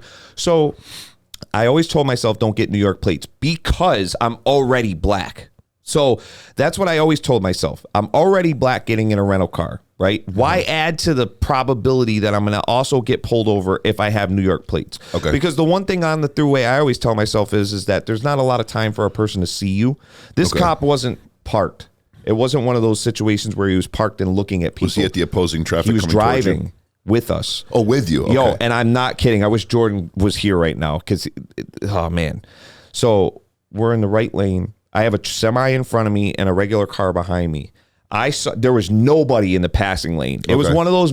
It's that kind of traffic where it's like in the morning there, like Everybody's drinking their coffee, listening to on the the radio same show. shit, right? Yeah, I'm with you. Every once in a while, you'll see somebody fucking flying, by that's but late like for it's work. very rare. Got you. This cop, bro, I don't know if you've ever been in the middle of the country on the roads. No. There's no. It's not like New York where there's like when after a mile you can't see back that far because it's like being you in a boat in the curve. middle of the ocean. It's Bro, just like there's nothing. it's there. open. There's Yeah. no hills. There's no nothing. So like you could see wicked far back. And I seen a car coming. You know, you always anytime somebody was flying, you would always notice. And I had seen that their lights. If you're ever in the institution, you know this. You can spot a fucking cop I car can from spot a cop car literally through these brick walls. Swear to God, it's one of those You things. know the headlights of the Crown Even at Vic. dark night, word to me, you're Yep. just like, nope. I know those that's are an Charger officer. headlights. So Shit. so he was coming up. And I swear to God, I'm chuckling because I did it on the way here. There was a Chevy Impala behind me, and I'm like, yeah, it's an undercut. Nope. No, it's got a car dealership plate frame, and it's got those blue you headlight always bulbs. That look ain't at, him. yeah, Yep, you always look for the 100%. little details, Bro. So he pulls up. He's about to pass us. Okay. I'm doing the white boy shit. I call it the white boy shit. It's not even it's white mom shit. You know what I'm saying? Like I like. Ruben's over here laughing No, because he's fact. going, Nate, you're totally tearing apart your own argument No, look, right I'm now. doing the white man. I'm doing the white mom shit, right? 10 and 2, right? Just driving normal, right? Yep. I feel him. I feel him. I know it. Yep. And instead of You got hot on your left hand of course, side.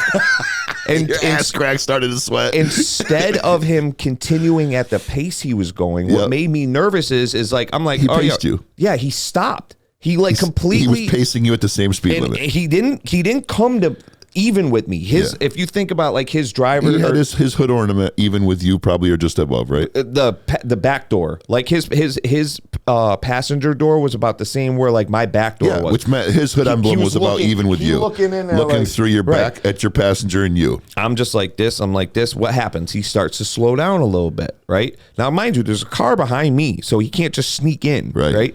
He starts to slow down a little bit. He's now still in that lane, but he's driving now even a little bit slower. And this is where the New York plate part came in. Like my thing is he's driving so fast he doesn't see the New York plate at Okay, first. He all right. saw that I'm black at first. Okay. Okay, let's see what this car is about. Slow down a little bit. Oh, wait, this man got New York plates? That's a rental? All right. You know what I'm saying? But the New York plates didn't stop him at first. I know exactly what you're saying. And do you want to know what the audience is thinking right now? They're thinking the man pulled up. He was ways off, right?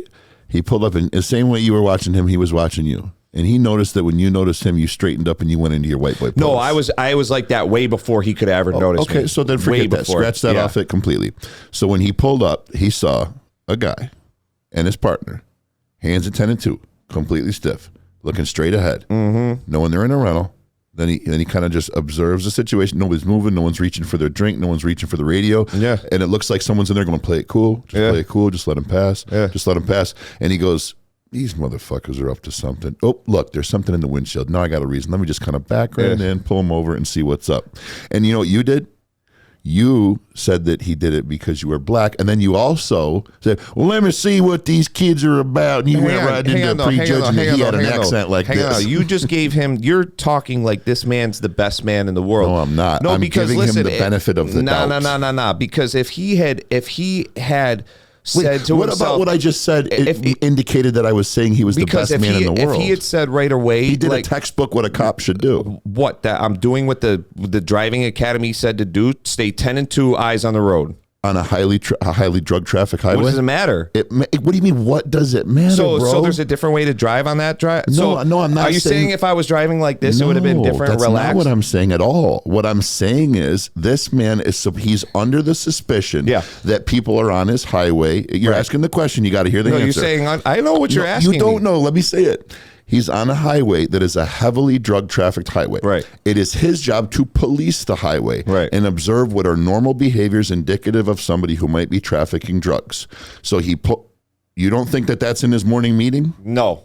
Then I would have to say we're going to agree to disagree. His chief of police is saying, listen, if you see something out there that you don't think is right, pull it over. That's it. Not hey, listen, make sure you guys understand that these drug mules, what they like to do is they like to drive 10 and 2. That's not what I said. That's not what I said. What I said is that and now if we're going to say that it's in the morning meeting, all it is if you know that you're on a highway that is known for trafficking drugs, try to stop any drugs. That's what was said. Okay. The cop then, who's maybe a 3-year veteran, maybe a 30-year veteran, or maybe a 3-month rookie who rode along with a 30-year veteran, was told, listen, man, you're going to notice a lot of things, okay? One of the things you're going to notice from drug traffickers is a lot of them are 18-wheeler drivers. They're semi-drivers. They'll tuck it in their fuel compartments. They'll have, hidden compartment, whatever. You'll also notice that some of them are just straight up broke people trying to make a buck. You'll see Dodge Caravans. You can see fresh welds on the bumpers where they put the drug pockets in. You with me so far? You're also going to notice that there's a lot of younger guys getting rental cars out of New York that are driving the highways, and they're going to be trafficking marijuana. Would you agree with me thus far? Yeah. So all I'm saying is that's what he saw, and then he saw you driving real straight and stiff, and he said to himself, and he might have the same way you get a feeling that he might be a cop, he might have had the feeling about you. And when he pulled up and didn't see that you were black, he just had his feeling, and then he saw the radar detector or the GPS. He said, well, I got a reason. Let me at least take a look. I'm not saying that's what happened. I'm saying I know all I'm saying is I didn't get I didn't get written up for any of the other stuff that he said. If a what'd cop you get written up for? Money laundering. That's it. That's the only ticket I got was so felony when you money proved to laundering. him that the money was clearly W-2 earned money that taxes was paid on, you got your money back, right? No, because I told him I didn't have W-2s for it, and it wasn't all drug dealing money. I've been a barber for a long time. It's a cash business, right? And like I said, I didn't have a bank at the full transparency. All that money was like the same thing as you having a bank account. But I had it all in cash. That was all my money. I don't have family or nothing like that. But so this cop doesn't know that. But it's not the same thing because the money would be in a bank account and that's cash, which is normally how drug money is kept. Right, but when you don't have any... I'm not saying it wasn't your hard-earned money. I'm just saying that it appeared to be what it could have been. And I understand. Exactly the same way when he pulls up and I appear to be a drug dealer. I appear to be a possible trafficker. I appear to be this.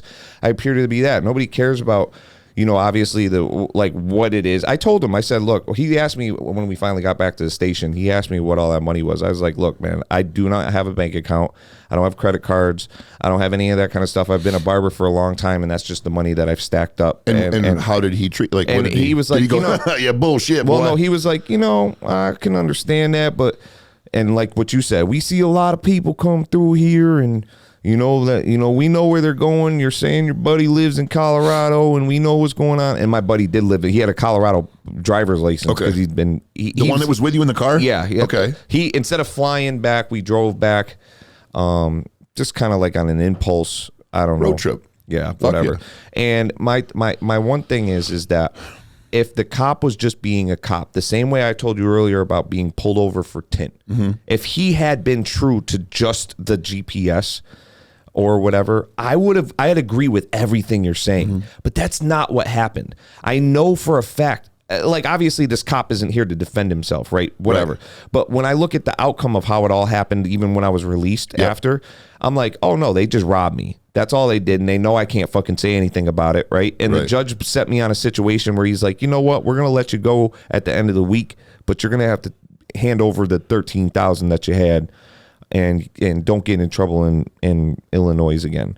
And I'm like, I'm asking my lawyer, I'm like, bro, this is my only option. He's like, well, no, if you want, we could fight this because he shouldn't have pulled you over in the first place. And I think I could prove that, but you're going to have to be here they're not going to release you to New York because, we can't do property and shit here. Your lawyer didn't tell you that he would try to get you a bail? $100,000 bail. That's what they posted? That's what they gave me. Wow. And I couldn't put a house up. My friend PJ at couldn't the time, put your 10 grand up. I couldn't put my 10 grand. It's 13,000. Right. I had $800 cash in my pocket. Did they let you keep that? Oh, they took that too? At the time they took it. But they gave it back to you. But the deal was the offer I got was they'll give me that back, right?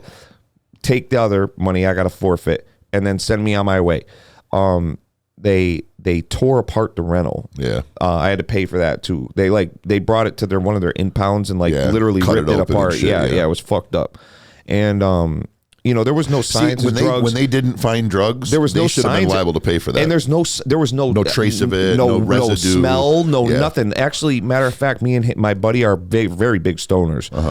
When we smoked on this trip, we actually pulled over at rest stops, smoked outside, aired outside. It was during the summer too, so it wasn't like. You sat at a picnic table, smoked a Dutch, burned one down, got back in the car. And somebody could say but the smell could have came back in. No, fuck that. And I'm with you on that. And we weren't stupid. Right. We know. Yeah. I think that there's got to be something said about the idea of preparation of driving through a certain spot, regardless of I'm even doing anything illegal or not. Because on the way there, I'm not doing anything illegal. Right. It doesn't matter what my intent is to come back. If you had caught me on the way back, I'd be like, you know what? You're absolutely right. This is what I'm doing is what you're thinking. But on the way there, I brought all my money with not the intent of spending it all on drugs. Okay. I only had it all on me because I don't have a bank. Right, I get it. Right. You know what I'm saying? It's like going anywhere I would have gone at the time being on my own. I don't have any parents. I don't have anybody to call. It's not like if I left that safe back in my apartment, I would have a friend I could trust to say, to hold you it. know what I'm saying? Yeah, bro, I need you to send me this or whatever. Like I needed all my money. So why wasn't it in a bank? Because that's what people are wondering. Why didn't you just get a bank account, Nate? At the time, it was kind of like just ignorance. Okay. It's just pure ignorance. Fair enough. No, an audience respects you more for that. No, cash is the business. That's why you're here, because you're real. You're like when they got you, they got you. You're just absolutely. Like, that was the dumb thing to do. The business that I had of being a barber unofficially in a shop, not in a shop, I mean, it's all cash. And somebody would be like, yeah, but you can still claim those on your taxes. Yeah, but when you're not exposed to financial advice as a child, and you don't have any structure of parents. I'm not blaming that on my choices. I was an adult still, but I didn't build up any financial habits. Right. You know what I'm saying? Yeah. I wasn't exposed to any of that. The only thing I was ever exposed to was drug dealing and what you do with cash. You put it in a box under your fucking mattress or whatever the case may be, right? And I didn't have a bank account. Mind you, when I got home, because I had that big loss, I went right to work. Right. You know what I'm saying? And that's actually when my bartending career started and Tip Hill started. Okay. But so are we good? I don't want to cut you off. No, absolutely. All I was going to say is I thank you very much for telling that story as openly and allowing me to play devil's advocate, because what just happened is a perfect example of why I wanted to have you on the show. So you told things from your point of view. I played the devil's advocate and had some real questions and a real logical argument. And you know what? There were some times where, you got tense and I got tense and we had to because that's where our passions lie. But guess what? Look at you. Shoulders relaxed, chilling, me. This is what I'm trying to show people. No, and absolutely. You can have these conversations. I think sometimes it's going to be hard for anybody to gain perspective regardless of what you've experienced. Both you and I, it's always going to be hard to gain experience when you're not in that person's skin. 100%. So a lot of people will see that and say, like you said, they're watching, they're like, yeah, but you said it was New York plates. Yeah, but it's like, do you realize that if you were in that car and you didn't have black skin, regardless if you were pulled over or not, would you have been nervous from the rip? Right. You know, and Right. like when you said the 10 and 2 thing, like that automatically tells that in those areas, those cops are used to seeing people stiffen up, right? My next thing would be like, okay, so to that cop, you're saying you wouldn't have looked at me twice if I was sitting there like this?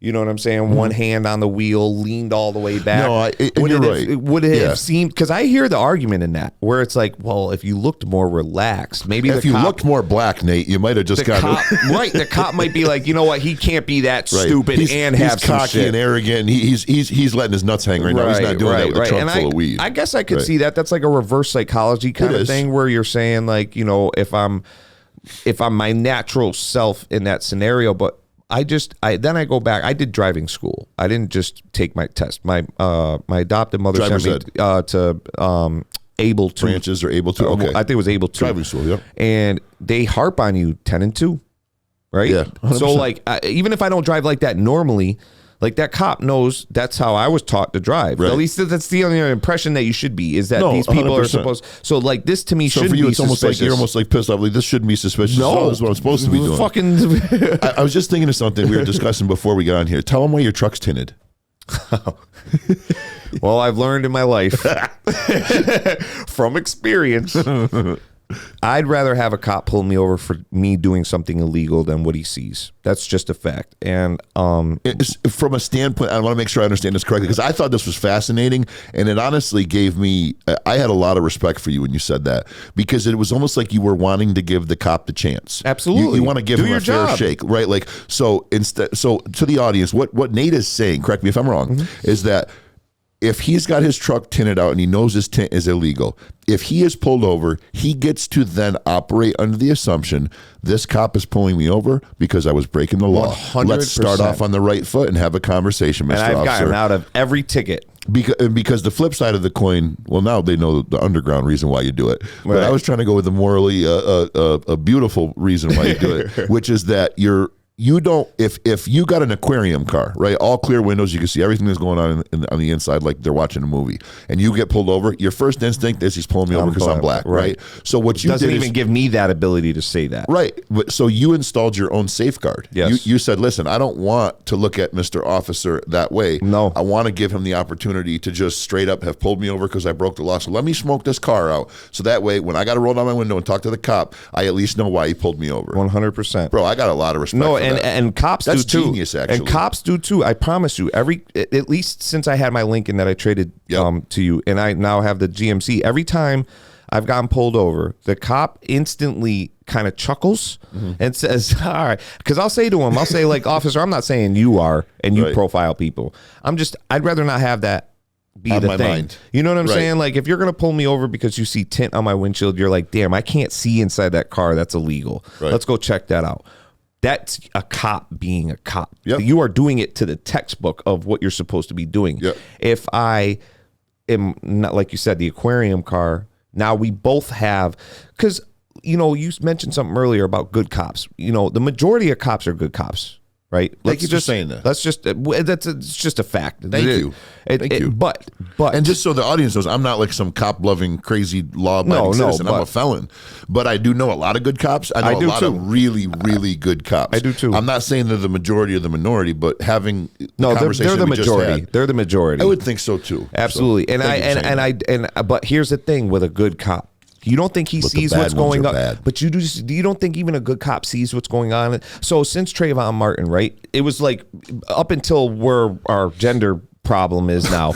It was We'll the get number. into It was that. the number one thing in the news, media, right? yep. Like from Obama to Trump, it was like, you know what I'm saying? It was like almost every other month we saw a new video Yep. of some whatever. Yep. White cop kills black The kid. good cops out here that also see that, right? Now, let's say you are a good cop. You have no ill intentions in your fucking mind, Right. period. Just pure as the driven snow. You pull over 4 black kids in a car on a routine stop because they blew a stop sign or Yeah. they didn't use their blinker or whatever the case may be. Yeah. You don't think his mind is also saying to himself, like, I wonder if they're going to treat me like I got to be on a little bit high alert here because I know that with their, you know, last week it was a huge thing. Yeah, So and so got caught with his body cam putting 18 bullets into a young black kid right now, and I know Syracuse is on a hiatus of this shit. Right. His plateau is changed too. He's not able to do his job to his fullest extent. He's walking up there with a pre-prejudice that there's a possibility These black people hate me. They even raise their voice a little bit, right? 100%. And that's and again, the biggest problem we have with police right now is that the good ones are not policing. I don't want to say policing, because you're right. Eric is arrested and he's doing time. That's not what I mean. I'm saying that the majority of the time, regardless if it's a killing, a black kid, and a white kid, an unarmed kid, as long as there's no weapon involved, when those killings happened, right? Any of them, because there's actually more white kids killed every year in America unarmed than black kids. That's like a statistical fact. Like, it's like doubled. But we hear about all the black ones, right? Why do you think that is? Because they're headlines. Nobody cares about a white cop killing a white kid. It sounds good when you say a white cop killed a black kid. Now tell them why you think that is. Money.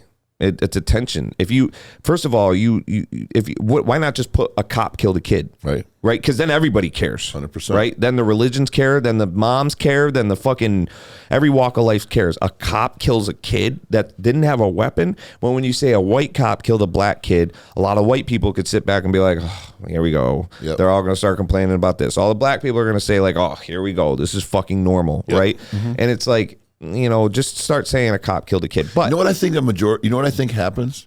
Is you're exactly right with the majority, but I think it's on both sides. 100%. From what I've heard, just in my travels, the majority of black people are like, man, why don't you just say a cop killed a kid? Why not? Why you got to make it one of our kids and then act like that's what it is? It's not just a child. It's one of ours.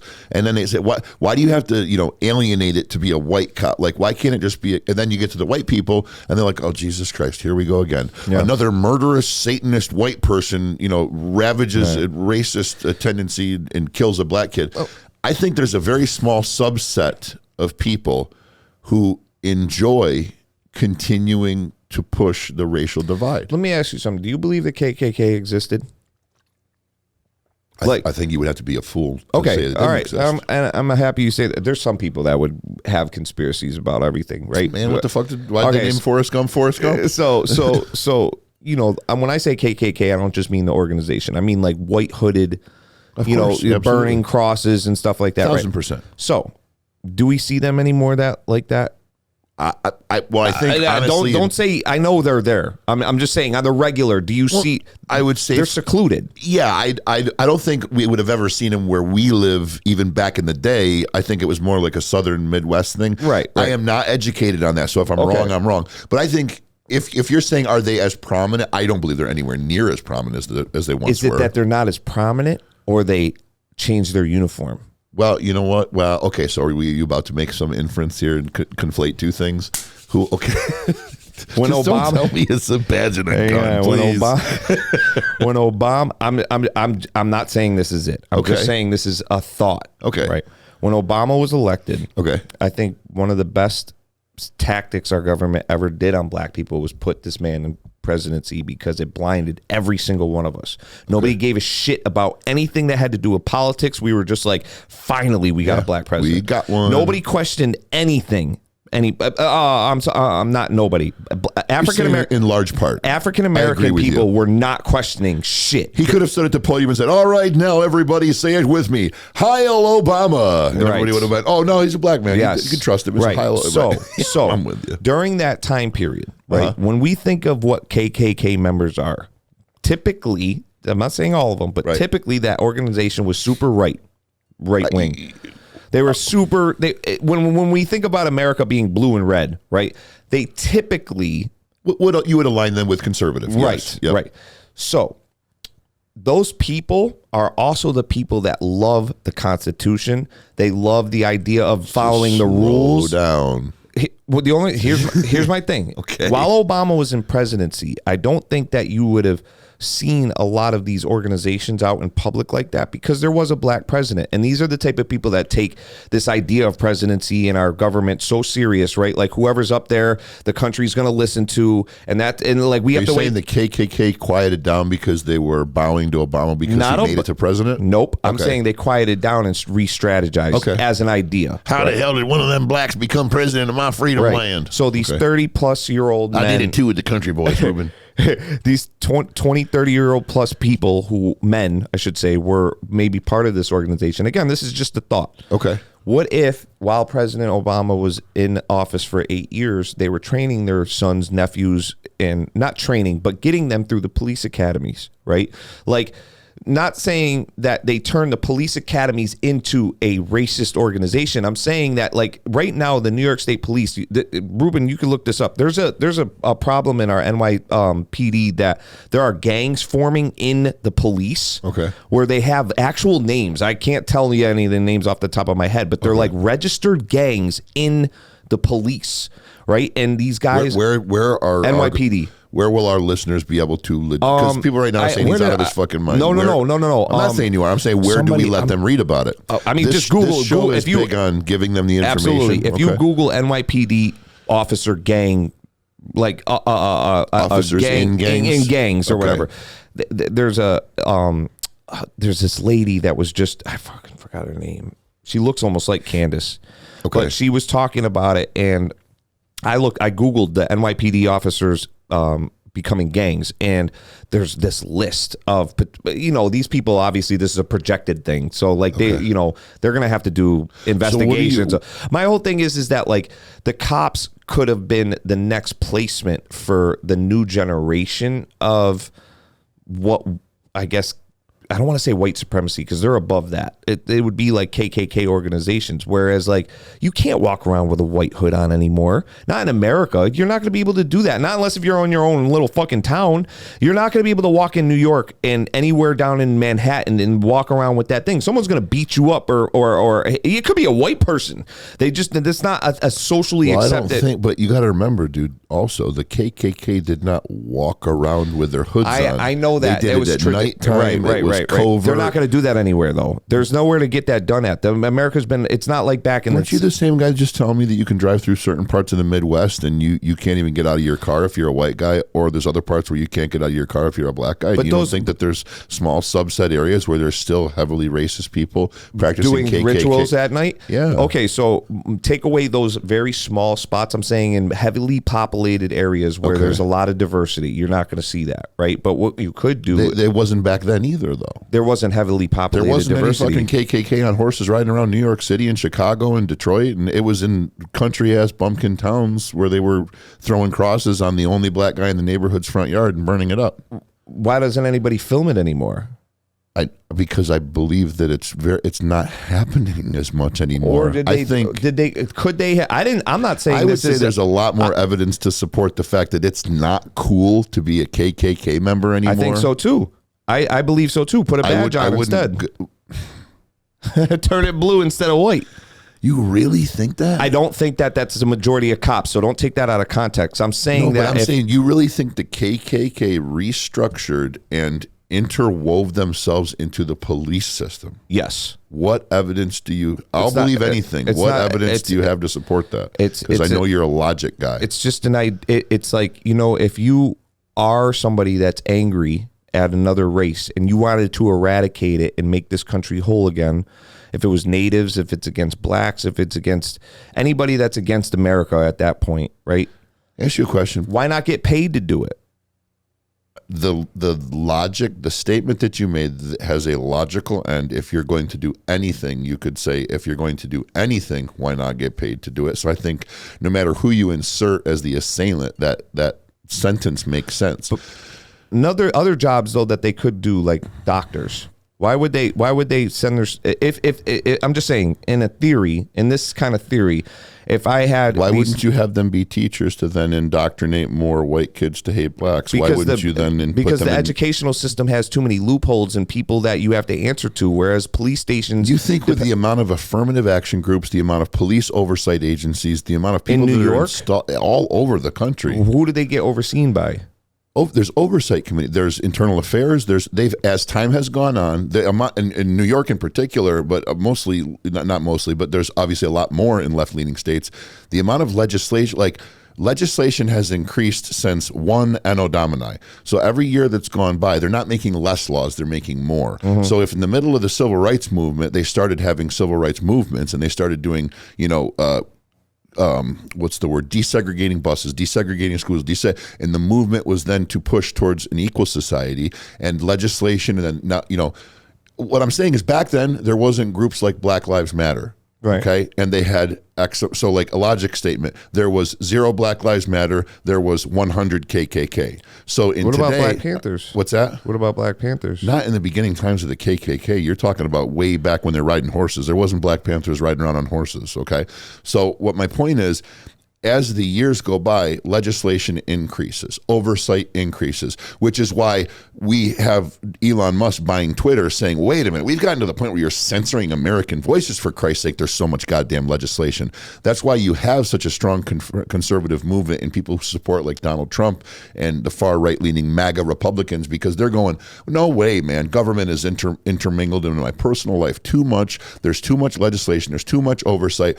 What I'm saying is in a time where there was no oversight and hardly any legislation, the KKK was a small subset of people that were viciously racist and terrible. Now in a day where you have a tremendous amount of oversight and a tremendous amount of legislation, to then say that group has then grown 10 times as large and infiltrated the police system. No. I didn't say that they grew. I'm just Even saying that stayed the ones same in size, but then progressed enough to infiltrate something as solid as the police system. But why would it be infiltrating if their nephews go through the academy the way they're supposed to?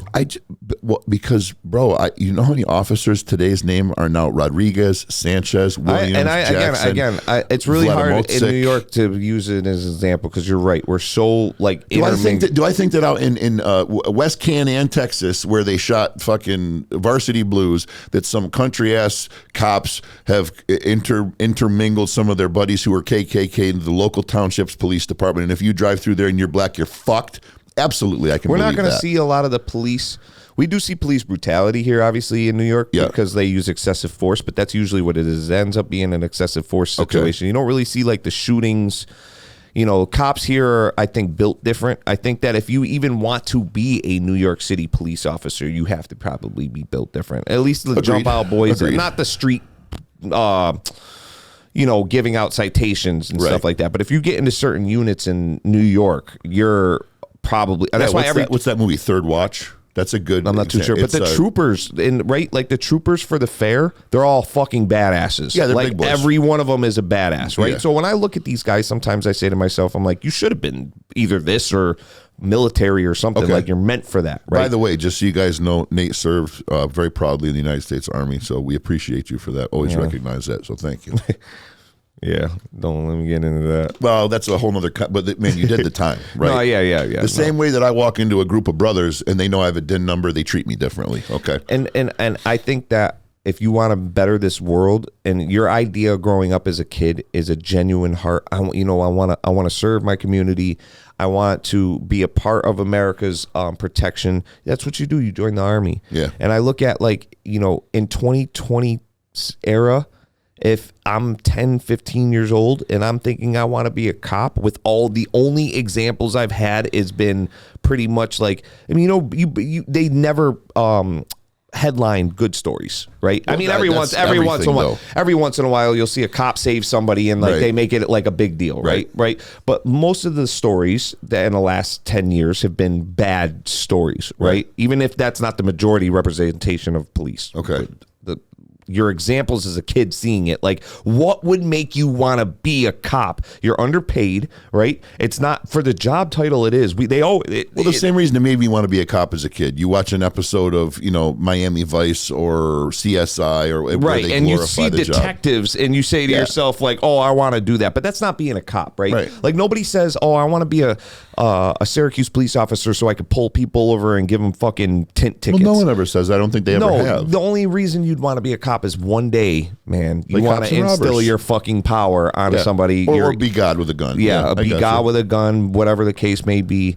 And a lot of times, what's the joke? Like you were bullied in high school, and then being a cop it becomes like your payback you or whatever. Boss in school, so now you're a cop. Right. You could boss. And I think the genuine-hearted people. I know there's genuine good cops because both of us know good cops. Mm-hmm. They were good people before they were good. They were cops. Yes. I think there's a big thing to say in that. Like if there's a lot of shitty people who then graduate and are given a fucking gun, and it's like there's actually an officer here in Syracuse that is in so many open lawsuits, including one of my boys.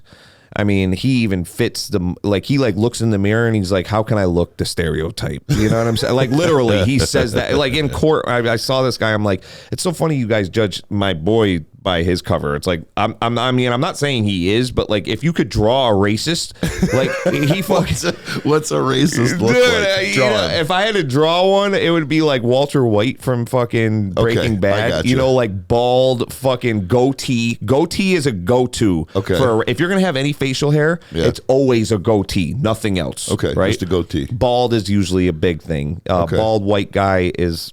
When they look healthy. When I was locked up, you hit the nail right on the head. It was forearm tattoos. Yeah. It was on steroids. Yeah. It was bald. It was goatee, and it was like the mustache into the Fu Manchu always, goatee. Yeah. always. You know what's crazy is back before I got locked up, and I was a country ass guy with a head racist. You fucking ain't right, I did. I was bald with a goddamn goatee. And a mustache. You fucking ain't right, I did. I don't know what it is about the goatee. I don't know, dude. It's one of them things. It's one of those things that You like saw one you do are it. what you eat. You know, like that's the person you're fashioning yourself after. No, it is. I get it. It's fucking nuts. Ruben, how are we doing on time? I know you had a hard stop at a particular Keep thing. going. Are you sure? Appreciate you, bro. The goatee. My thing is that like again, we do wear covers, right? We know what we look like. Real quick, are you sure, Ruben? Yeah. I appreciate you, bro. All right, that's the best producer in the world. Right there. We do know what we look like, right? Yep. And sometimes nowadays it's different than back in the day. You didn't have examples all over the country at your fingertip to see what stuff looks like. I know what I look like. You know what I think? I don't think people realize how fucking powerful that is. No, and Having that device at their fingertips, right. How nefarious. No, they and do. How powerful. No, they do, and you're probably right with the majority, but people do know how powerful it is, and that's the why ones we're that do are at. either doing really good or really dangerous shit. Like with Tate. it. Tate knows exactly how powerful it is, and that's how he was able to do the waves that he was able to do. I love Tate on Piers Morgan. So Andrew, you really do believe that you should be smacking your girl and calling her a bitch and having sex with multiple? No, Piers, it's an act. Yeah. What? It's an act. Yes, Piers. There's going to be certain things I have to do that will, embellish on the normal goings on of my life to create a larger viewership and following on social media. As he's beating and playing chess in 5 minutes. I fuck with Tate. We've talked about Andrew Tate's the kind of guy that I'd love to go out with and have a few beers because I know that there's a certain portion of him that is the cigar. Like that dude's dressed to the nines. When you go out, he's trimming every hair. He's dressed. He smells good. He's like, you're almost like, man, if I was gay, I'd fuck that guy, right? Yeah. But then you know, he's got his shit together. He's very masculine, old school kind and he's the kind of guy that at 86 years old is going to look exactly the same way with wrinkles. He's going to be wearing the same clothes because he has his convictions. Yeah. He knows that his routine, he knows that his hygiene, he knows that his acumen, excuse me, as it pertains to business, he knows that his ability to be book read and the monster's biting back, sorry. Book read, good vocabulary, just all those things he understands are what makes him what he is. Right. And he's never going to let go of that. It's what defines him. No, all right, so I got this whole whiteboard up here, shit we were supposed to go through, but we went off on the cop story for quite a while. It's okay, go ahead. No, I want to, we wanted to get on this, now that we're on race, I was going to go politics and gender, but we'll stay on race right now because we're already there and that tracksuit's already warmed up. I asked you to do something. I asked you to do a homework assignment. Do you remember what that? You got it? He's got it. So, ladies and gentlemen, when Nate and I decided we were going to do this show, I said to him, hey, man, we got to do this thing. You're going to go first because I know you got a banger. It's just waiting. It's loaded, it's cocked, and it's ready. So I said to Nate, listen, man, we're going to open up a racial discussion. We're going to have a dialogue and a discourse about certain things from the perspective of somebody of color and somebody who's your typical middle-class white boy, corn-fed, coming out the country. And we're going to have that conversation, show people that you can have it, because people need to understand the strength of discourse and understand the strength of understanding one another and being able to have this conversation respectfully. So I said, here's what we're going to do, because there's very few people in this world that I know, and I'm making a big statement here. There's very few people in this world that I know could have this conversation. Mm-hmm. And I would almost want to say Kevin Hart and Dwayne Johnson, but Dwayne Johnson is Samoan, right? Yeah, he's Samoan or American Hawaiian. Yeah. So he's technically of an ethnic origin. And Jack Black and Kevin Hart could do it. Okay, you think so? Absolutely. Okay. I would tend to agree with you. Fuck with Jack Black. So do I. But I feel like it wouldn't be taken seriously. No. No, we would watch it and just laugh the whole time. That's a fact. Jack Black would show up wearing like a 3-foot gold chain and his pants around his ass. But so what I said is, here's what we got to do. I said, for the people of ethnic origin out there that want to know certain things about white folks, how they function, what they do, how they operate, what they say, pick 5 of the most burning questions that you think black people want to know about white people. I'm going to pick the top 5 things that I think white people want to know about black people, or at least 5 of the top ones. We didn't do a poll or anything. And then we're just going to go rapid fire and say whatever comes off the dome. So you go first. Oh, man, this was hard. But my first question to all white people, all white families, this cannot be a mixed family. This is a white person thing. Okay. Why do white families find it imperative to have decorative towels in their bathroom? No, I'm being dead ass serious. What is the point of the decorative towel? Bro, I remember the one that you can't clean your hands up. I remember the first time I'm laughing because I'm just as pissed off as you that I can't use it in my own house. You got it, don't you? I can't touch my own towel. You have a decorative towel. I'm just as frustrated about my decorative towel as you are. Nikki, shout out to she put it there too. Bro, I'm telling you, if you even get a little bit of water. Oh my God, I decorated my first apartment, and I'll never forget going through Walmart, and I saw these fucking towels, and I'm like, wait a minute. Those are the towels that they always buy. Wait, that towel's like $7 more than a towel that I would use to wash my whole body. And like, why would I have that in my house? What's the point? Bro, you know how many white kids go in their grandma's bathroom and their mom's bathroom and are just eternally frustrated? Bro, do you know? He said eternally frustrated. It's the truth, bro. Do you know how much? Do you know how much shit that there is on the back of a white person's toilet that you can't touch? Oh my God, the potpourri, all the fucking. Oh my God, there's a Reader's Digest. We could have went on for days for that. I just wanted to know about the towel because I swear to God, because like I said, I grew up in Lincourt. There's a lot of all white families, and every time I was over, I was very accepted in a lot of people's houses, and I had a few black friends, mixed family even, where there was a one white person in the parent. Okay. The dual white parent households had decorative towels. They got some badass Betty Crocker towels in there. I don't get it. They got some sort of embroidered design. Bro. And then, you know what the best part is?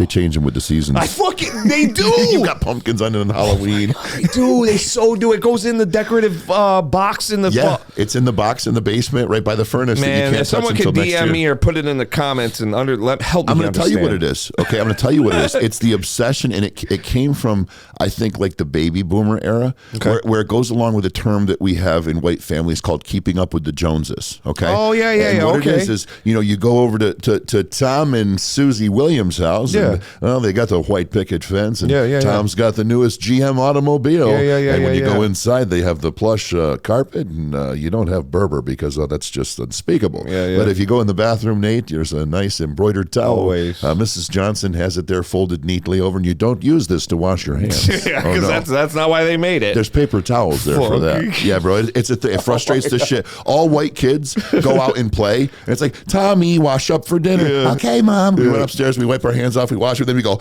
shit, and we end up with dirty shirts right here. It goes right here. I'm crying. So I'd love to have a better answer for you as far as why, but that's definitely the how. That was my first one. What's your first one? What you got for me? Okay. Do black guys really have bigger dicks? Well, I'm not gay, so I can't. Yeah, but locker room, you know what I mean? Army. Yo, hold on. Nah. Because that means you going around the locker room like, No. Okay. No, but here's what I know. Oh my As God, a young man growing up in high school, when there's 12 guys walking out of the shower and one of them's going like this. No, bro. I got the best story for you. Okay. And it goes right along this. Okay. And it goes against that because it was a white dude. See, I already know the answer, Oh but my God, because my fellow white brethren out there didn't do prison time. Yeah. I know it's 12 brothers. I see what you're know. saying. Yeah, no, I know what you're saying. I think it is a stereotype that it might have something to do with. If I was speaking scientifically, I would say that black people are African people are the original people, and procreation was a survival tactic. And I think that not having, because back then sex wasn't a pleasure thing, it was only for procreation, right? Not having kids. And I think the same reason black women have bigger hips, because they're more childbearing. Okay. It might have had something to do with that, maybe because of a bigger dick, it had something to do with like being able to produce. I know it has nothing to do with sperm and stuff like that, but so you're talking about reproductive features in both male and female. Yeah, I just think it was just a little bit bigger in general. But great story, real quick. I walk into Planet Fitness. This is about 2 years ago. Okay. I got my headphones on. I'm not paying attention. Every dick story starts like this, by the way. I walked into Planet Fitness. Dude, I grabbed a grape Tootsie Roll. I walk into the locker room, and there's this guy. He's standing at basically the first locker, right? Butt naked. This always happens. Towel swung over his shoulder. Did he have 1 foot on the bench? No, but he did have the towel like an over his 80-year-old shoulder. guy thing. Okay. And this guy wasn't that old. So he had the Superman cape. I'm bobbing my head, not paying attention. I don't care, man. It doesn't matter. Whatever, dude. You want to slang it? Whatever. But when I walk by, my peripheral noticed something. I didn't look twice, but it was so fucking big. His dick, this dude's dick was so big. I've told a lot of people this story because here's where I get pissed off. It was so big that when I got to my locker, I said to myself, like, what the fuck was that? Now I got this dude's dick in my head, right? Hang on, it goes even further. No, I know the feeling. It goes even further. It goes even further. So I'm like, all right, fuck it. Just, you know what I'm saying? Get in the zone. We're You're mad at yourself. You're like, get this dick out of my head. I got a vivid picture of this dude's big ass dick in my.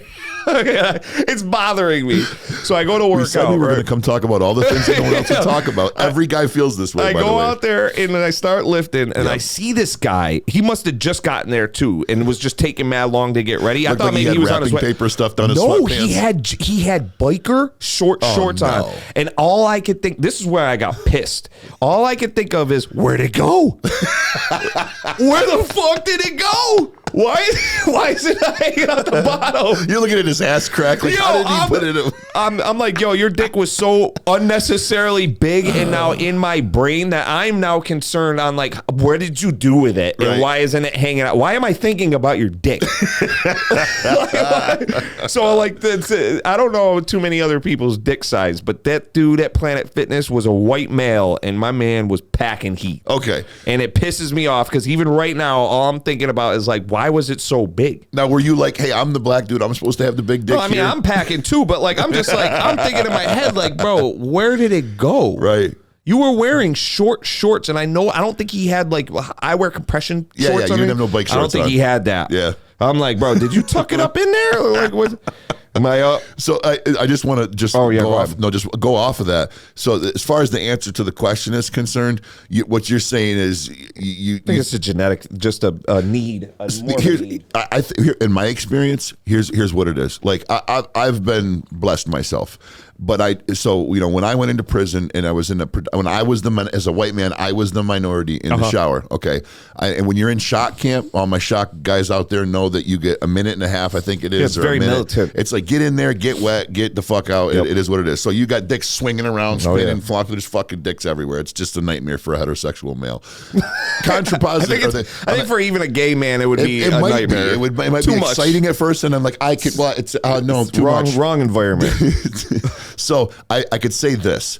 I was just as well equipped as my teammates, but for the exceptions, they were fucking small mammals hanging from their fucking crotches. I think it's definitely, I mean, blonde hair, blue eyes is a genetic hiccup in a sense of like what DNA means. I mean, we were talking about this. It's not effectively functional. Right. And it's probably just affected other parts of like evolution in the body. You know what I'm saying? I don't think there's So we unpacked the black guy and the dick thing. Our conclusion on the towel thing is white people have them. It's white mothers trying to look pretty for other white mothers. It pisses every white kid off.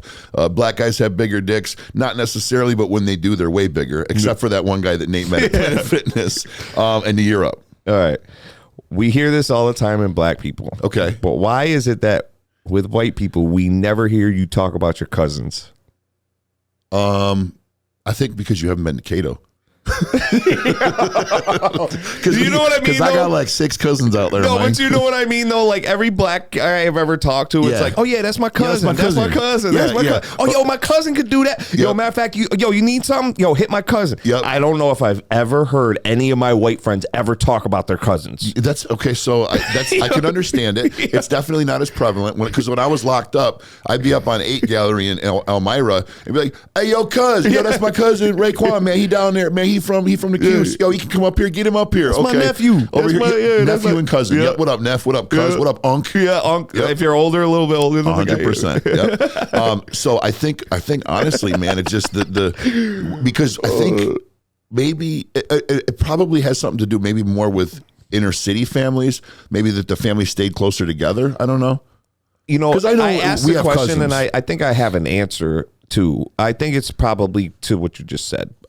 The typical African American household right now is a single mother household. Yeah. So the kids in those scenarios not having maybe a father or a brother. Well, a lot of times there's siblings, but to create the family dynamic, you have to start to reach out to the. Or what about this? Would you is there truth to this that the typical black male, and I think we're leaning towards the inner city population. Yeah. The typical black male is not monogamous. He's going around and he's impregnating a lot of women. Right. So maybe So that's he's why there's a lot creating of cousins, babies across creating a the- lot of cousins. You know, and there's probably something to do with that too. And I think it's a fabrication of the word too, where like, you know, when you're in jail and someone like, oh yeah, that's my cousin, that's my nephew. They really not. But I was going to say I agree with that. They're just they call each other. I was trying to that. find the right way of saying they're not really cousins. But even without you know, like sounding you know, bad. you don't hear that even amongst white people, where it's Right. like you know, you go to Fayetteville and it's like, oh yeah, that's my best friend up the street. It's not like, oh yeah, that's my. so right, though. That's my bro. Yeah, that's my bro. No, that's Randy. actually my neighbor. He lives 2 houses down. Whereas, like, automatically, if a black person knows another Yeah, that's black my person, cousin. yeah, that's my. Yo, that's so crazy. Okay. What you All got? right, I love it. Okay. So this is one that particularly disaffected me when I was locked up. How come all white boys are punk ass white boys? Yo, an undesirable white guy is automatically a punk ass white boy, right? Yep. You know what? You got to blame that on Can I Mike. ask you a question? Go ahead, And I'm go going to ahead, use go the ahead. word, and I'm gonna because you know where I'm asking. It's a phrase commonly used in the black, especially black inner city community. It's punk ass white boy and bitch ass nigga, right? Yeah, Okay, yeah. so can you define for my white brethren what a punk ass white boy? How much trouble am I going to get in for saying that just now, Ruben? Am I He's safe all right. because He got a G pass right now. We giving him the pass right now. Okay. No, you know what? I don't know. And you're right, because it's always if it's a bitch ass. I'm not crazy, right? This It's has there. nothing to do with who says it either. Okay. Like if I say it, I'm saying the same thing. Like you bitch ass nigga. Yeah. You know what I'm saying? or bum ass as well? Yeah. Yep. No, but you're right. Why is it always punk? Punk ass white boy. bro, I would think be it in just rolls off the tongue nice. Honestly, like I'm saying it, there's so no you know answer. what's crazy, but here's the thing. Here's what's crazy. Punk ass I think white boy. the reason, and this is we're realizing something right now. The reason that you're asking me these things is because you already have an answer in your head that's actually largely factual. And and for everyone that I've come up with, I've had kind of the same thing. And the reason I'm asking the question is because I have a preconceived notion of what I think the answer is. Right. And So you I want to think- see if you're right or wrong. I think kind that's of thing. more what we're doing. We're Yeah. validating. So my this is what I think. When I got locked up, right? When I first got locked up, big ass black dude, right? The OG on the pod or the BNOC, okay, comes up to me, hey yo, let me get you a brownie, and I'm like, what? Hey yo, let me get you a brownie. I'm like, bro, I'm hungry as fuck. I've been in reception for 2 days. I've ate a bologna sandwich and a packet of mustard, and I've been sleeping on a fucking toilet paper roll. I'm eating this brownie. Man, I don't know if you heard me, but I said, give me a motherfucking brownie. Bro, all right, so here's what we're going to do. We're either going to put some blood up in each other's mouths right now over this brownie, or I'm going to eat my brownie, and you're going to understand that I'm not the one. Man, this white man, fucking white boy, man. Da-da-da-da-da. And he walks away. Okay? Next kid that comes in, I watch him. Hey, yo, let me get your brownie. Huh? Yo, let me get your brownie. Okay. Bitch ass Next nigga. kid that comes in. These are white kids coming in. Oh, okay. okay. I watched, and I because I believe there's some truth to it. Because we're talking They about fold a little bit more, you're saying? Because here's why. Because Oh, yeah, here's that why. makes sense. Because They're scared too. in white culture. Okay, number one, if we push back on a black person, we're racist. Right? 100%. So if Jamel, a 6'5", 280-pound black dude comes over and he said, like, because he didn't, okay, you're a white person, hey man, can I have your brownie? Yeah, man. He said, let me get that brownie. He didn't ask me a question. In he prison, told me. he's in prison. Life is flipped, where he can then become you're the oppressed, the minority. Exactly. You're the oppressed. But it's also the vernacular, and he too. knows that. Though. He does. That's the thing. He's using his position and his voice to intimidate. Yes, 100%. But he also knows. So here's the thing, right? So when it's also in the language too. And here's what I learned when I got locked up. Okay, black dudes, hey, yo, let me get that. Let me hold that. Yo, let me get that. Let me hold that brownie. Let me hold that cigarette. Let me get this. Let me get that. Nah, man, fuck you, man. That's mine. You can't have that. That's mine. And it's like, and then you eventually learn, oh, I didn't have to give it to him. No, right. He was asking me a question. Right. Let me get that as a question. Like, let me hold hold a that as a cigarette to spare? Yeah. Yo, Lou, let me hold a cigarette. Yeah. You have to listen to the intonation and the inflection of the voice. And what I very quickly see, my first round, when I got locked up back when I was 19 years old, 20 years old, buying methadone pills from the east side, I went into prison, or excuse me, into jail. And it was, let me get your tray, the whole motherfucking meal. And I was like, well, man, I'm really, man, motherfucker. I said, let me get that tray or you going to be sleeping real quick. All right, bro, fine. And then I went back to my cell and sat there and waited for the phone call so I could go, yo, Dad, they're going to kill me in here, Dad. Can you please post the bail money? I did. I literally looked at my dad through the glass and cried to him that they're going to kill me in here. Mm-hmm. Part of me knew I could survive if I needed to. Yeah. The other part of me knew if I tugged on my dad's heartstrings hard enough that he would get me out, right? Yeah. So I was a punk-ass white boy my first go-around. The second go-around, I had nothing to lose. I think the term might have also come from, because I can see somebody saying it in like a movie or like a song way back in the day, and it just stuck. Right. You know what I'm saying? Like punk. When I think of punk, when I think of the word, just take each one of them out of there. Yeah. Punk to me sounds like, I'm afraid to die. You know what I'm saying? Like that kind of genre of music. So it's just like, I feel like maybe that's where maybe they take that idea of what punk is and then just attach it to white boy, throw ass in the middle because it sounds better. Word. You know what I'm saying? And somebody did it in like a song or something, or a movie, and it just stuck. I could see Samuel L. Jackson like back in the day on like an old movie being like punk ass what boy, or like some like old time, you know, old school Southern, because that's had to be where it came from. I would the tend to South, think so. You know, punk ass. More the context of the question being why is it still like the go-to? Why do they bitch? Why do they make white guys? I guess it's from serving time. It really is. It's watching them bitch up so many white guys, and I want to be like, yo, just push back a little bit. Well, then he might want to fight me. So hit his ass. Well, I can't. Why? Because he's a black guy. Well, then they're gonna think I'm racist. And I remember thinking to myself, man, it's so fucked up. And I also remember thinking, man, now I know exactly how they feel. They got us all on eggshells, right? So out there, crazy. You know, they're on eggshells. In here, I'm on eggshells, and for the completely different reason. It's fucked up, bro. All right, but hit me with the next one. I got you. This is why. Fun. Why is it in the summer? And let me ask: Do you tan or burn? Well, I burn and then I tan. Okay, perfect. Unless I bring my SPF 30. Perfect. Why is it in the summer? Every white person has done this. Okay. They feel the need to tell a black person or colored person, I'm almost as dark as you. Bro, if that's not the most racist shit, like, yo, every one of my white friends that is going to see this, they know I've said it before in the past. I don't care if you're Italian and you tan well. Bro, you're not as dark as me. Right. It just ain't happening. And I know that it's got to be like a narcissistic thing where you just want me to validate and say, like, yeah, you're getting there. Like, fuck out of here with that shit. That shit be killing me every summer. Can I tell you something honestly? So a couple things. So number one, every summer it happens, bro. Every single summer. I'm sure it does. And here's what I can tell you. So we live in. So there's two things here that run parallel. One is, bro, it's desirable to be tan. It's sexy. Yeah, no, right? it makes you look better. I'm in the gym Absolutely. and there's a brother working out next to me and he's got a shirt. I'm like, bro, fucking. with the shadows, just man. definitions. Why you and all that gotta kind of be stuff. like, Right. I'm bigger than you. You look better because Right, you're like, what the fuck? That's why they spray you down at the bodybuilding. Bro, why stuff. you think Jay Cutler looked like he was fucking Phil Heath at the same time? Because it shows more shadows. It accentuates striations in the muscles. Darker skin is more conducive to aesthetically pleasing. Absolutely. It's the truth. It's part of the reason that I find black women attractive, right? And you got to tread lightly when you say that. You're a white guy. Every racist black dude is, well, man, fuck, let's get him. It's like, no, no. White women are beautiful. Black women are beautiful. There's features of black women that are highly desirable. I like curves. My wife is a curvy woman. She's beautiful.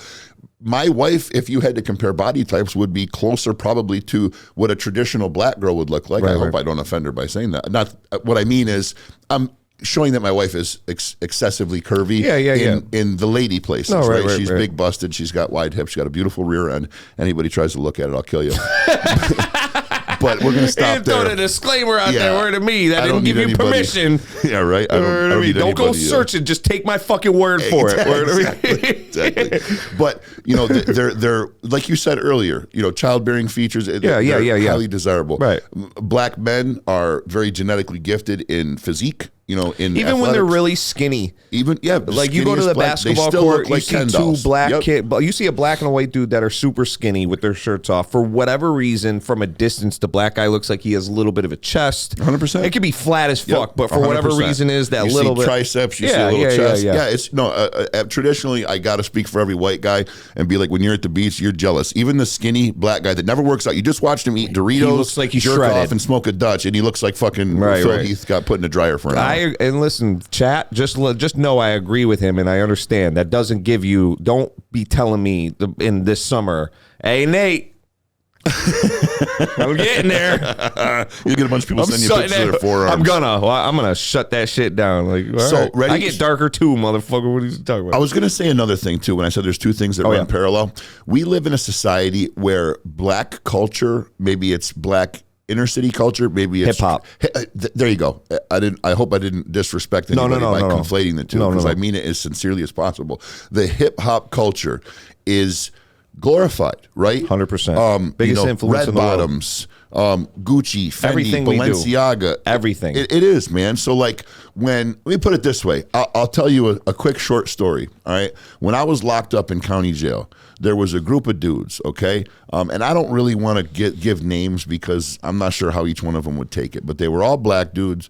They were originally came off as very gangster, very hardcore, very not accepting to me until we played basketball, and me and a couple other kids smoked their boots. And then next time it was time to pick teams, it was like, yo, get the white boy, he nice, right? Yeah. I can tell you something. You guys Later, met on a we there was a plane that we were even, right? And it didn't matter about color of anything, history of anything, culture of anything. We were there to play a game because there was food riding on it, and in jail that's currency. Absolutely. And they're like, he is our best chance at winning. Let's get it. We were playing, I think, 3-on-3s. There was 2 of them, or no, 4-on-4, and it was 3 of them and me. Later that evening, one of them said something, and again, to use this word strictly in context. This man was talking. He's like, yo, the nigga Grams crossed up on him, and then he went over here, and the nigga Luke dunked on him. And for a moment, I felt like racial lines were crossed. Like they used that word to describe me, right? Now you're their boy. So because I've asked myself the question before, and it was originally a question that I was going to ask you. Why is it okay for a black person to call another black? My God, I'm so happy you just asked me. But let me finish what I'm saying though, because I already understand the answer, but I want your take as well. Why is it okay for a black person to call another black person a nigga, but the minute a white person goes, yo, that's my nigga, the room goes silent. That's record scratching sound and tire screeching and glass breaking. Everybody looks at him. And I realize, because it's the same way that I found that he used that term towards me as a term of endearment. It was the same way as saying, yo, my boy Luke, okay? Right. But that word also has deep cultural roots that were used in a very nefarious way. Right. I almost feel like, and correct me if I'm wrong, that it's a word that has been thrown around so much negatively that is it that almost there's been a way to find a positive use for it? I'll give you the because shout outs to JR, kid in my group. Yep. We had a very educated. Raw Breed, by the way, Raw very Breed, yeah. talented hip hop group. We had a discussion about this exact topic because in music, white people are at a disadvantage not being able to use it. Yeah, because it rhymes well, it flows well. It's a sentence filler. Yeah. A lot of guys that can't rap will throw that at the end of a bar, and all of a sudden it becomes like a decent rap. But 1,000%. I'll tell you exactly, because he actually asked me, he took it a step further. He said, why is it you think that like a Mexican could call another Mexican, that's my nigga, or Dominicans do it all the time, Puerto Ricans do it all the time, they use it freely and stuff like that. Yep. Why is it only that white people? And I said, here's the thing. Every derogatory term that was ever made was created by Eastern European settling type of people. Everything from chink to spick to gook. Every one of the derogatory terms that we know of right now, other than like the new generation of new and shit. you're positive of that. I mean, I've not researched on that. I'm only speaking on the main ones. Like when I say main ones, I'm saying the ones we've always known, because now there's so many fucking derogatory terms, right? But I'm saying like a hard ER, chink, right? Spick. For those of you who are wondering the hard ER, think about it for a minute. Yeah, right. It's now. There's no need. They get it now. I will say this though: the slavery days, black people were calling each other the ER too. But it rolled off the tongue different over time. Yeah. Right? So, for instance, if you've ever seen Django, I think Samuel L. Jackson does a great depiction of it. He does a great job of speaking of it. He'll be like, yo, all them niggas is out there. Really, he's saying the ER, but it came off different, right? Because of the way their tongue, vernacular. Yep. The Black Panthers first come around and they used it as a term of power. It wasn't necessarily a term of endearment. It was, you guys have been calling us this forever. Well, now we are. Okay, right? I got you. Then what happened was those guys, they were peaceful protesters. Yep. They did it without weapons. There wasn't any guns involved. They were trying to just get They were never violent? Never. Not the first generation of Black Panthers. Okay. The second generation, the kids saw their dads and uncles and fathers and shit get shot still with no guns, or beat, or whatever the case may be, with no guns. And they eventually said, man, fuck this shit. We're going to continue. But we not Leave about it to the youngins to get violent. That's where Crips and Bloods come in. You know what I'm saying? And they were there they were originally meant to protect the neighborhood of outside governing tyranny type of shit. Now, we didn't have the government we do now back when this was going on. It was usually like, some fucking town rich guy owns the sheriff's state. You know what I'm saying? Lord Livingston. Exactly.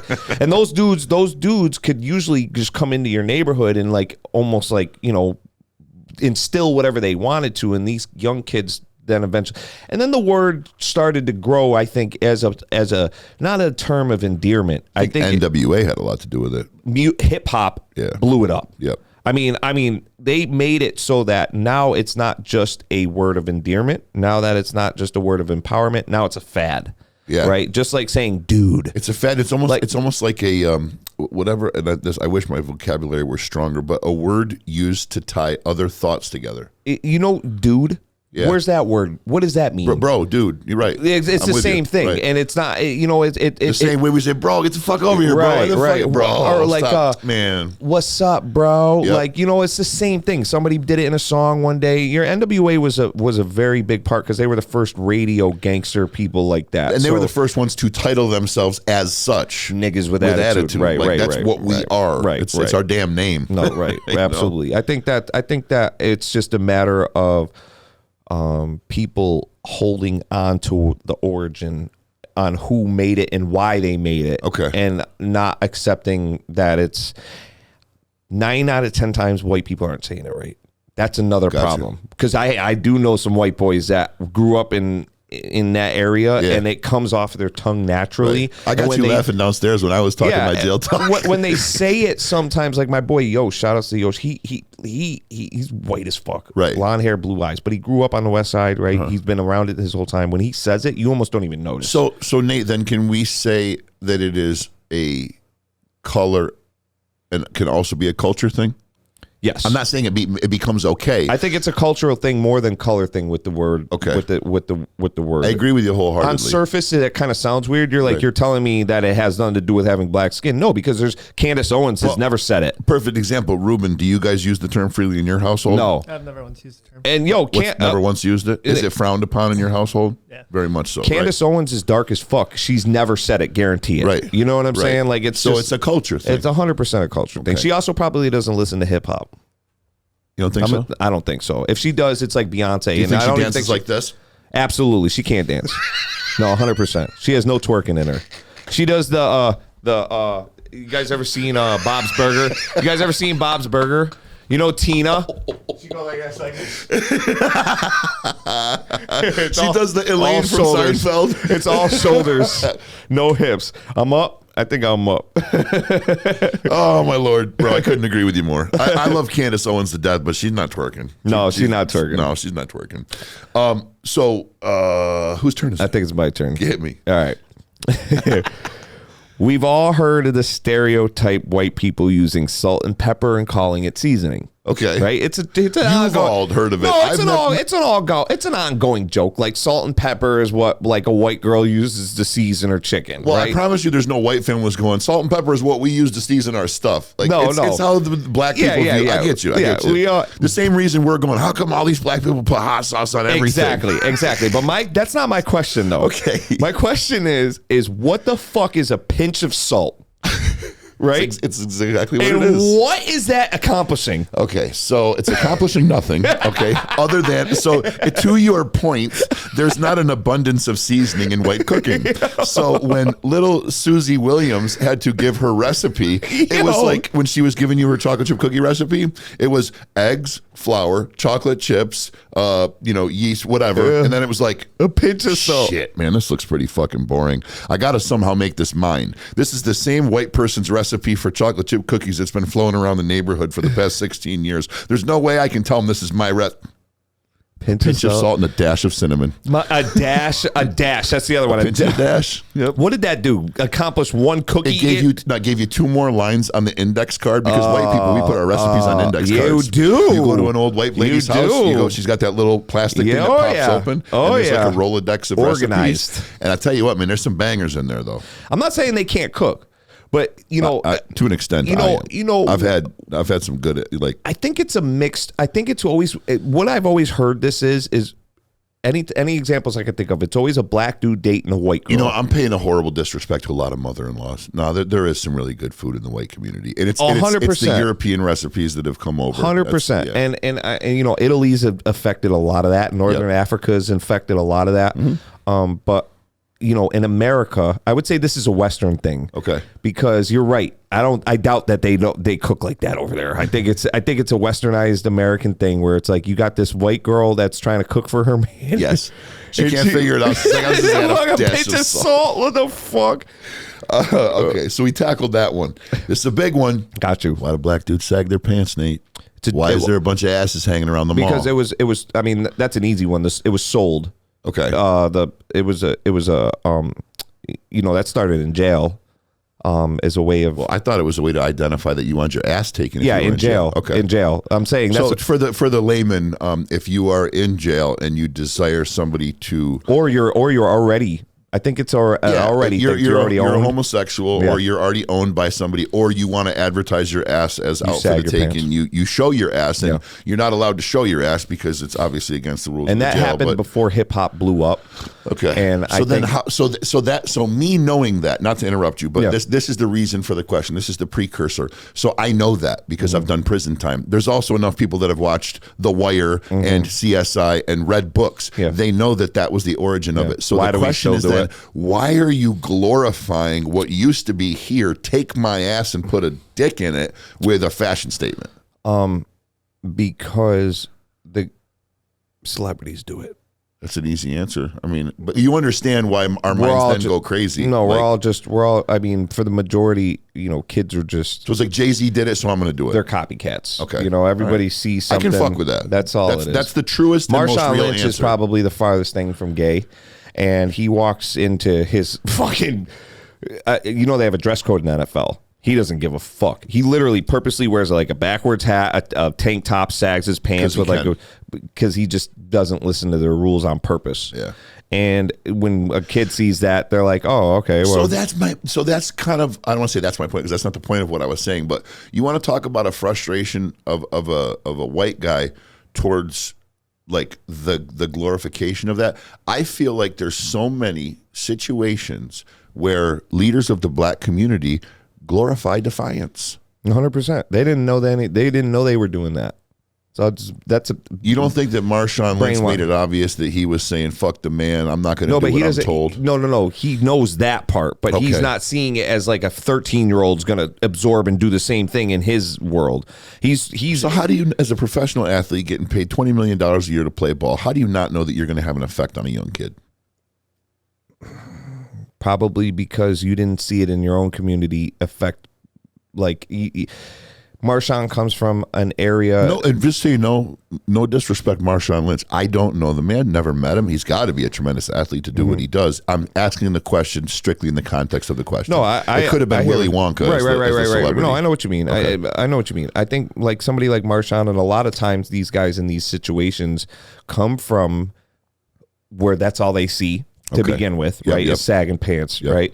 And he also doesn't see people in entertainment affecting kids like that so much. Like he doesn't notice it, right? Because Marshawn's one of those type of people that was probably destined to be in the NFL, right? From like basically 8 years old on, he was going to be. They had their eyeballs on him. So he's going all the way. Right. Hope he don't twist his ankle. And when he's up there, that kind of stuff is what PR agents are for, and what why they have these people in their back pocket and stuff like that to help them with their look. And if that, now some guys choose to not be an influence, right? Like Marshawn might not, if he was here right now, we'd have to ask him, right? Is your motive only to say, fuck the system? Right? Because I think that's what there's a rule installed. I think that's what his answer would be based on his interviews and shit like that. I don't think if you said, is your goal to say fuck the system, or is your goal to inspire kids to not listen? Understood. He's going to say, dude, I don't care who's watching me. I'm in this saying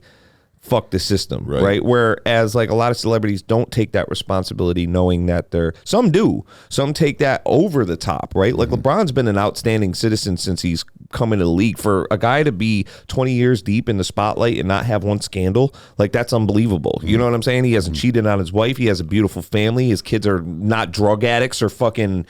They're not ruining his, how many times we've seen that, you know what I'm saying? Where like the kids ruin it because of the actions they've taken. So, it's a personality thing, I think. Marshawn probably didn't have his mom as close as LeBron did, and that's probably a big reason. LeBron's mother was like very well brought up, brought him up as best as she could. You know what I'm saying? I don't know. There's probably others, but you're right. Every rapper does it, right? Every kid that's a rapper right now that is under the age of 25. First of all, they all need a sandwich, and second of all, they're skinny sagging their pants, right? So like. Some of them do it so unbelievably, like Blueface. Do you know who Blueface is? No. Blueface, baby. Yeah, well, Blueface is probably That's his name, his rap name, Blueface? Blueface, yeah. He's about 6'4", I'd say. Is his face blue? No, but because of the hundreds. That was my last question. Blueface. What the fuck's with the rap names? Lil Turk, Lil Yachty. They're running out. Hang on, they're running out of them. It's like the next gonna be like Carpet Thread. No, you know what I mean? There's a Lil Poop. Like what? There's a Lil. I'm sorry. His name's Lil Poopy. He's part of Young Money. Or do me? Lil Poopy. Yeah, Lil Poopy. Not Lil Poppy. Lil Poopy. Poop. That might be a good one to end on, man. I don't. Lil Poopy. Yo, you know what? Can I ask you a question? You're running out of names. That's all it is. How can you be taken serious and take pride in what you do? Yo, Shawty, you know how you do it with foreign. A cup full of lean. A cup full of lean and a suitcase full of $100 bills and perks and shit. They're not. You're right. You know what I'm lean saying? Rappers. The Island Boys are a great example of that. You know the Island Boys, the two white boys. I'm an Island boy. I was gonna fake that I didn't know at first, and then do like this with my fingers. Yeah. No, so those. You ever heard those kids talk? They are Hey, unbelievable. yo, Shotty, why you feeling? Hang on, though. Hang on, though. I'm gonna tell you something. They know what they're doing. Yeah. No, big They're like time. Paris Hilton. No, bro. These dudes are smart. You gotta hot. look into their story. They're Yeah. so smart. They got a PPP loan back in 2020. They went and bought a condo in Miami, got themselves all tatted up, Yeah. and did like TikToks for like a week. They knew based on how they looked and ridiculous like that with their hair. Somebody told me their father was on The Sopranos or was on a. I'm trying to remember what They're it was. Cuban or something. They're not white. They're like full Are you sure? blown. Yeah, Somebody was telling me they were the rich white kids of a actor. No. They're like Cuban or something. They're not fully white. I think both their parents are actually like Cuban. Are you sure? I swear to God, I'm looking it up right now. You checking it out, Ruben? Boys Yeah. nationality. Island Boys are well, it says American. Hey Siri, who are the Island Boys' parents? Oh yeah, Cuban. The twins, reportedly 20 years old, were born on the 16th. They have Hispanic heritage, as both of their parents were born in Cuba. Siri said it is unknown who the parents of the Island Boys are. Oh, Nobody currently knows who Alex and Frankie's mother is or who their father was. Oh, Bro, shit. I forget who told Well, me that. Maybe it's regardless, bullshit. they knew they knew what they were doing. I got one If it's last Ralphie one. Zaffaretto's kids, then you heard it here first, guys. I got one last one. All right, hit me. All lives matter. That whole idea. When Black Lives Matter came out, then Blue Lives Matter came out, then All Lives Matter came Blue out. Lives Matter was cops? Yes. Okay. All Lives Matter was, I think, the majority of people, because they're like the type of people that are like, bro, I don't want to get involved in this. Like, all lives matter, right? Like Black Lives Matter, White Lives Matter. I just don't want to claim one out loud. I just want everybody to say all lives matter. That was a big thing.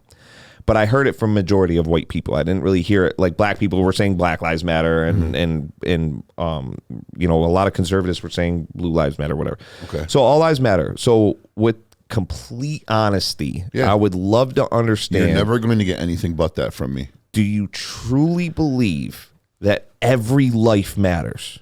Absolutely. So rapists, pedophiles, and like No, I believe the life. I believe the life matters. What somebody chooses to do with it, they should suffer repercussions for. okay, I agree. I guess maybe give the question a little more context. But like somebody like Jeffrey Dahmer, Yep. right? Ed Gein, Yeah. some of these guys, they were born that way. Should be punished appropriately for the crimes they committed because we are innocent until proven guilty. Right. And I'm just saying there's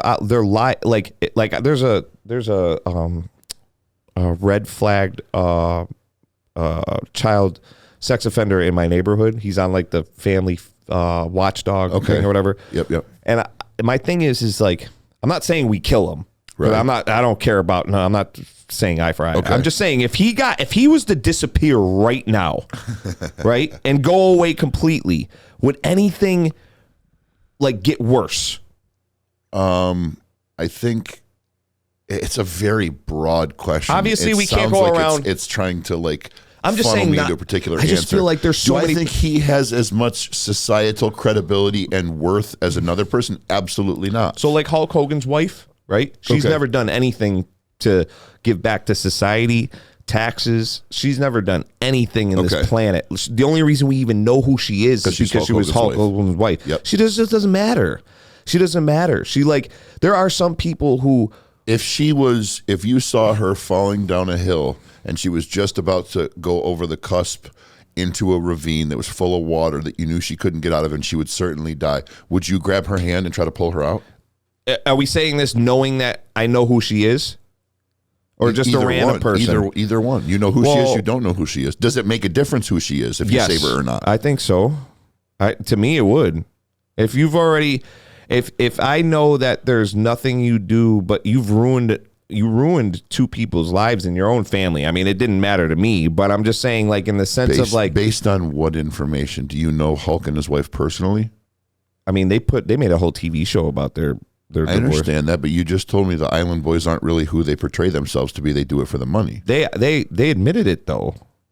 For money. They got paid. I'm not saying they aren't or they are. I'm saying that the only knowledge you have of them is from print and camera. But taxes are like a thing. So if she's said to the world, I haven't paid taxes, or said in court, because they're when they do these court cases amongst celebrities, they're all over the place, right? Yeah, yeah. Like the the transcripts are all over the place. Okay. She's never paid taxes. She doesn't work, and that's why she won so much money from Hulk. Or Hulk. From Hogan. Fucking, she got like half his net worth, the house. Right. And she, she's the one that cheated. There was one of those one-time celebrity things where like the woman got caught cheating with that young kid, right? Yep. They divorce. She moves that kid into the house because the judge grants her everything in the world. And I'm just thinking in my head, I'm like, all you really did was you're a bad example for the next young girl. You know what I'm saying? Like, I'm not saying that we take you out. That's not what I'm saying. We don't take, but I'm just saying to say all lives matter, I feel like is from a perspective of myself. I'm like, how do you truly say that about like knowing that there are a lot of people that don't matter? I think you're tying together two things that are very different. Life and lives?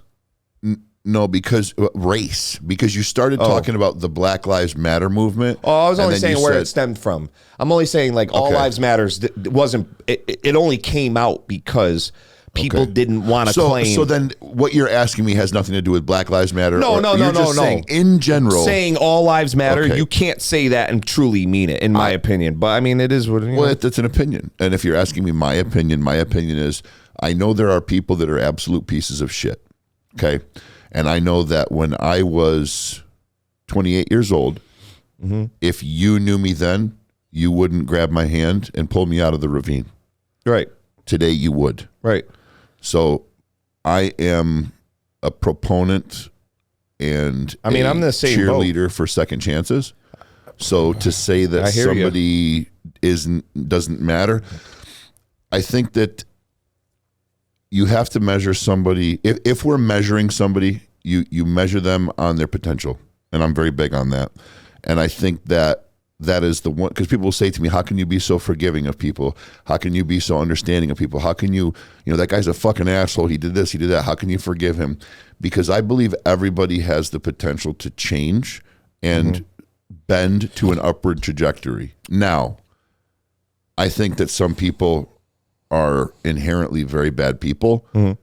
There's people in my life that I know that have been given many opportunities to change, many reasons to change, and have children that are depending on them to change and are incredibly selfish and don't do so.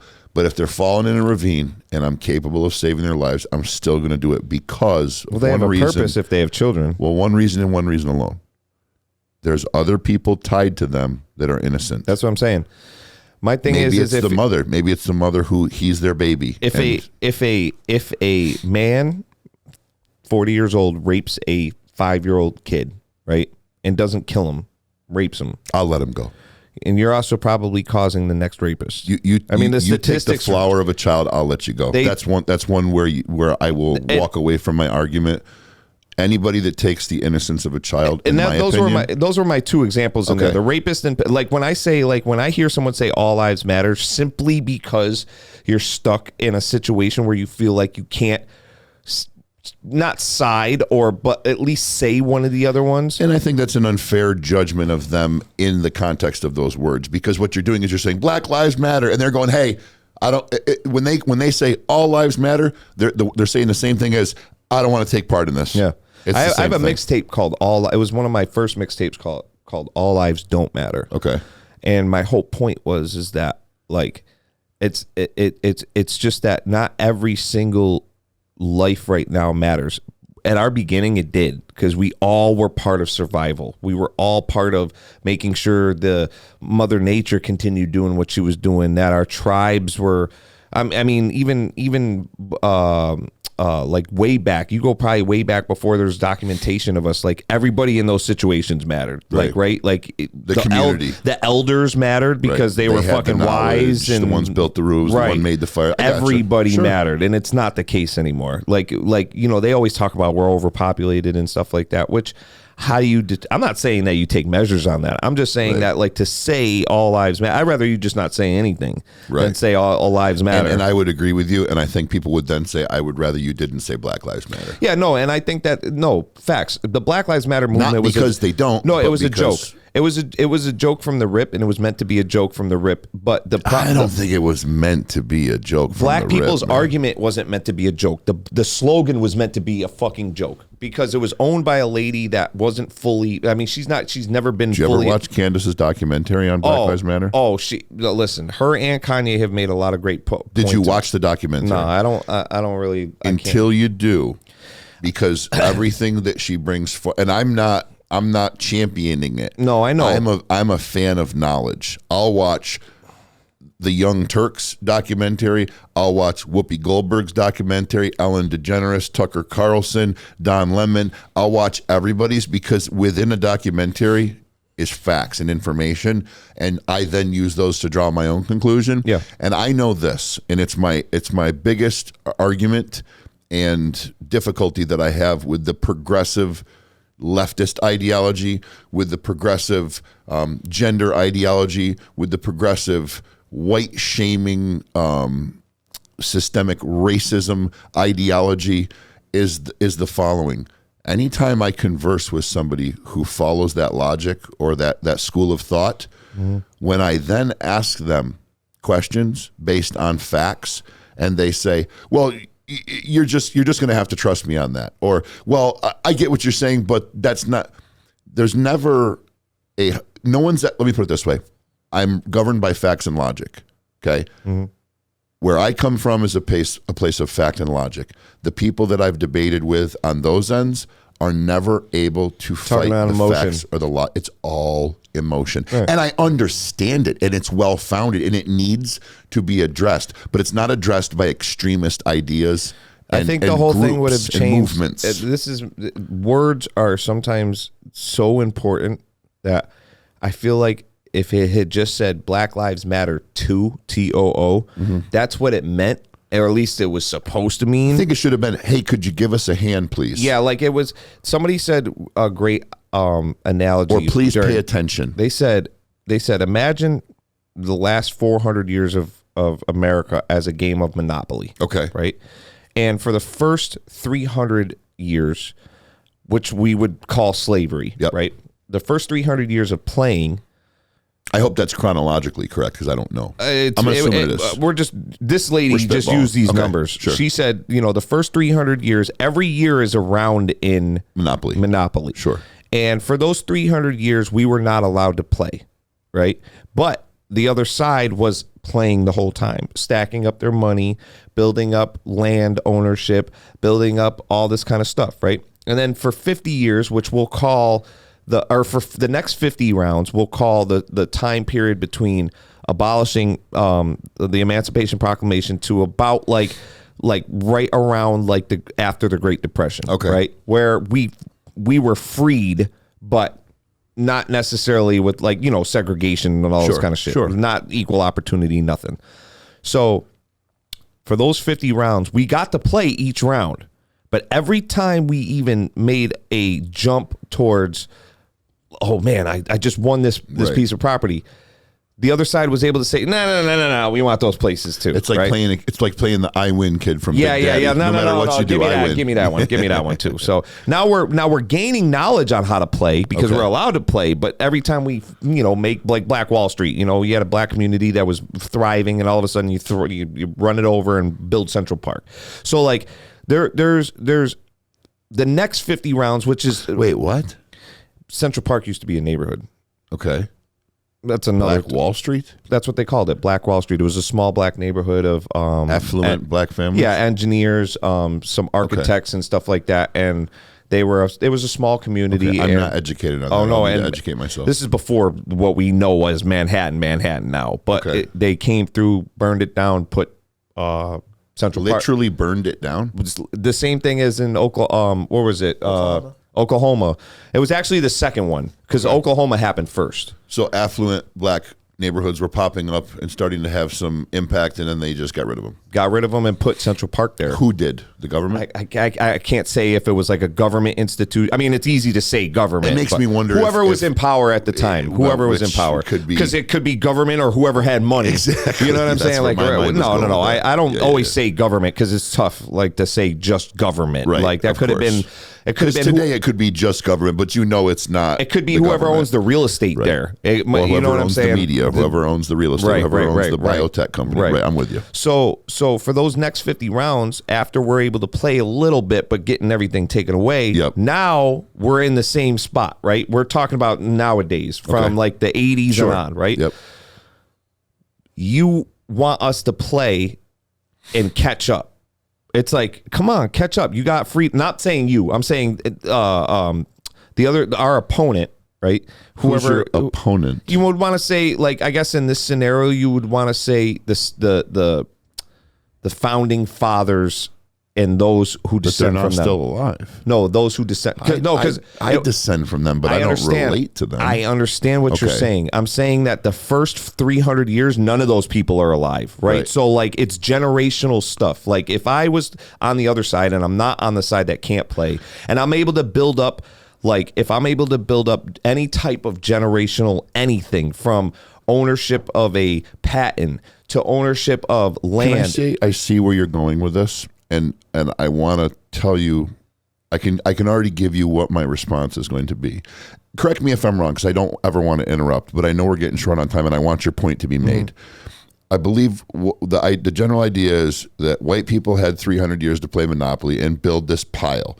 Then it's like, okay, black people, you can play now. And it's like, well, what's the matter? How come you're not here yet? When it's like, well, hey, you had 300 years to do this.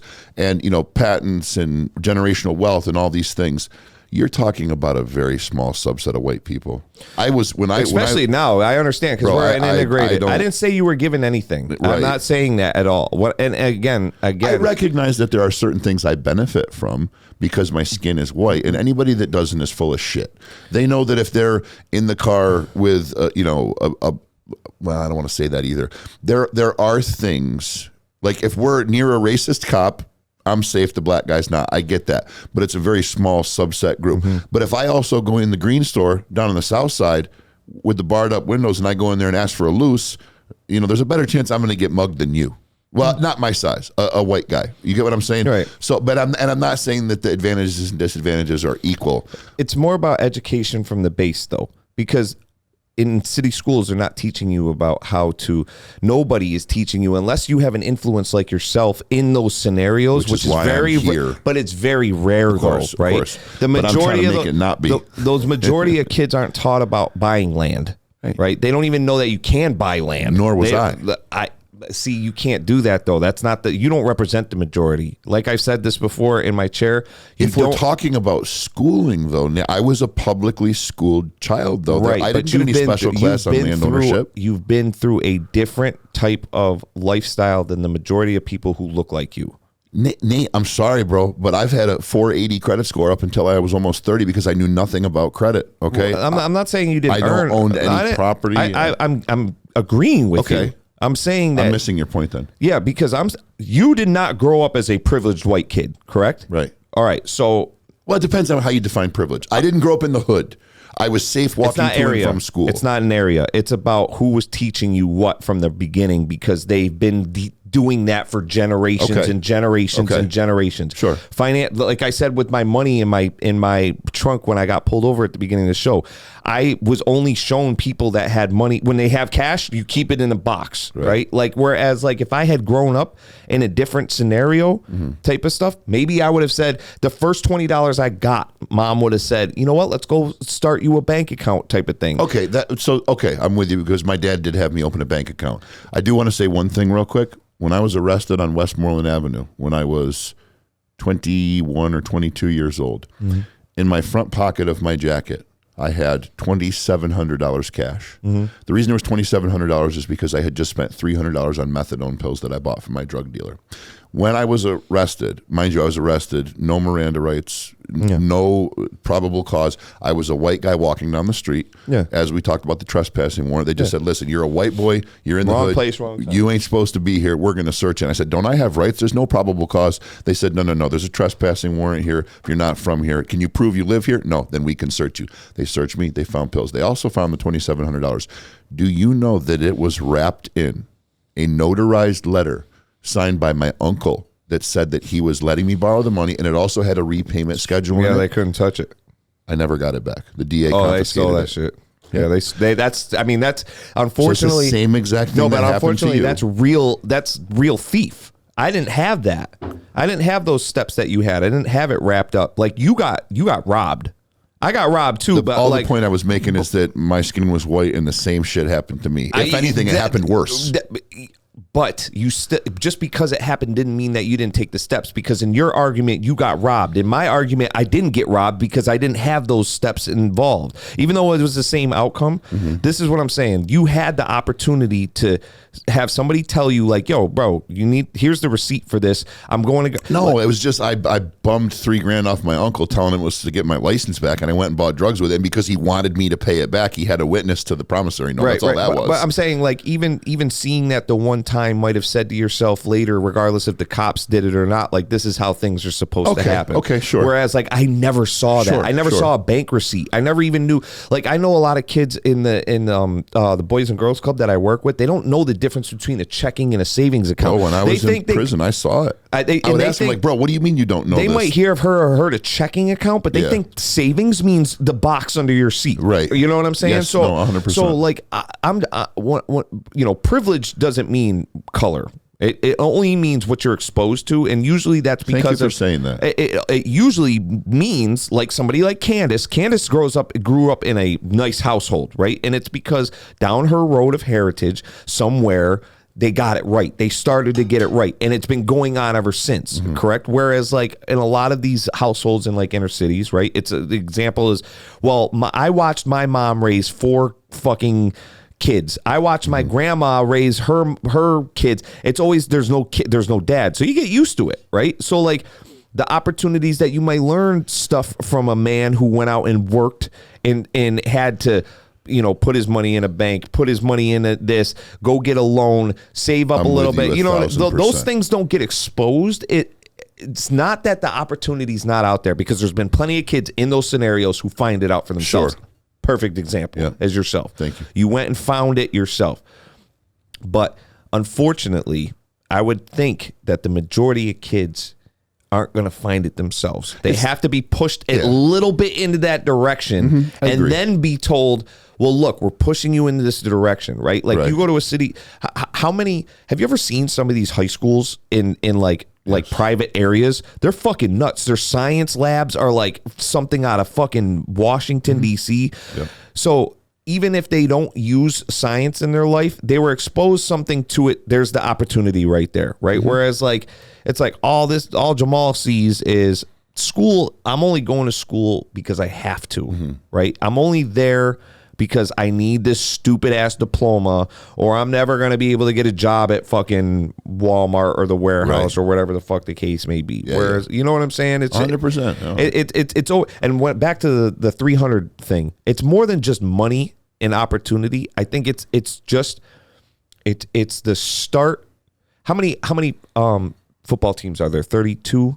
I think there's 30 or 32 NFL teams. Okay. I think 31 of them are owned by like white. The most known one is the guy that owns the Cowboys, Jerry Jones. Jerry Jones' family had plantations, right? It's not his fault. Right. It's nothing to do with being a fault. And it doesn't mean that he should just be like, oh, okay, well, fuck it. I don't own anything anymore. I'm just giving it back to you. Right. All I'm saying is that when Jerry Jones was born, because of those 400 years ago and his family keeping up with that, he didn't have to. Did he capitalize on it? Yes. Right. You capitalize on the opportunity you got. That's the applaud. I agree with you on all of it. My question is, what is the solution? There is no solution. Both. You just want it to be recognized. No, it has to be. It has to be. Both sides have to understand that, though. Like the black people that use that as their argument point. I think a lot of people, intelligent people, do recognize it. They probably do, but how many people are intelligent? You know what I'm saying? Like, so now we've just unearthed the majority of the problems in our country. Okay, we just went full circle. We found the solution. The show's over. Like, most people are just stupid. I know we're running out of time, but literally the biggest thing on this fucking board, all the stuff you and me have been talking about have been problems and stuff that should have been talked about forever. It should have been. And now the number one fucking topic is what is a woman? Yeah, you know what I'm saying? And no one can answer it. And all of those other problems that we had just were like, you know what? we're over those. What's a woman? You know what I'm saying? And it's just like, I know You're there's a lot right, of though. activists out there for black people and Native Americans, Mexicans, recently Chinese, because of like the, after COVID, they went through their own thing with like Chinese hate. SU had the whole Chinese hate thing go down recently and stuff. So there's been a lot. It's not just black people. Everybody's had even white people have gone through their own style, like you said, like yourself right now, right? Shaming. Like, right. Shaming. Where you have I to wake almost up like walk shit. up. I have to feel guilty for being No, me. you don't. No. You don't have to media feel says it. I do. But the media does make it feel like, okay, well, I feel bad. Now what? Right. But the thing is, I don't feel bad for anything I've done. Of course. I feel bad that long time ago there was black people that were slaves. Of course. I feel bad that in certain areas there's racist cops and racist people that don't treat people equally. And that would have been the same if you were black or white. 100%. All of the evils that exist, I feel terrible about, and I will do anything within my power to try to aid within my abilities as long as it doesn't affect my ability to provide for my family. Yeah. Which is why I do the show. Right. Which is why I don't monetize. Right. Which is why I don't ask for subscriptions or comments or clicks or views. But what I am doing is ding. Yeah. What I am doing is I'm putting information out there because I believe that organically truth builds momentum, right? I believe that when we're getting to value, a scary point where truth doesn't matter anymore. So 100%. But I believe that people like Tucker Carlson, Elon Musk, that's Piers Morgan. Yeah, Morgan. Piers Morgan. That's a good one. And these are not people that I always align or agree with, but the general premise is the same. Wait a minute. Speech matters. Freedom Free of speech matters. is one of the first things there's. Logic. Yeah. Logical conclusions and logical deductions matter. We can't just operate on our feelings. If we operate on our feelings, then there's going to be 4 to 7 days out of a month that a woman's can't participate in the conversation, a woman who's undergoing a menstrual cycle, because even though she doesn't become a bad person, she will tell you, if she's honest, that there's a particular time during her menstrual cycle where she is not at her peak mental capability and she's emotionally unstable. Right. And that's just nature. And it's beautiful because it then allows her to help procreate and continue to build the society and children, which are a beautiful thing.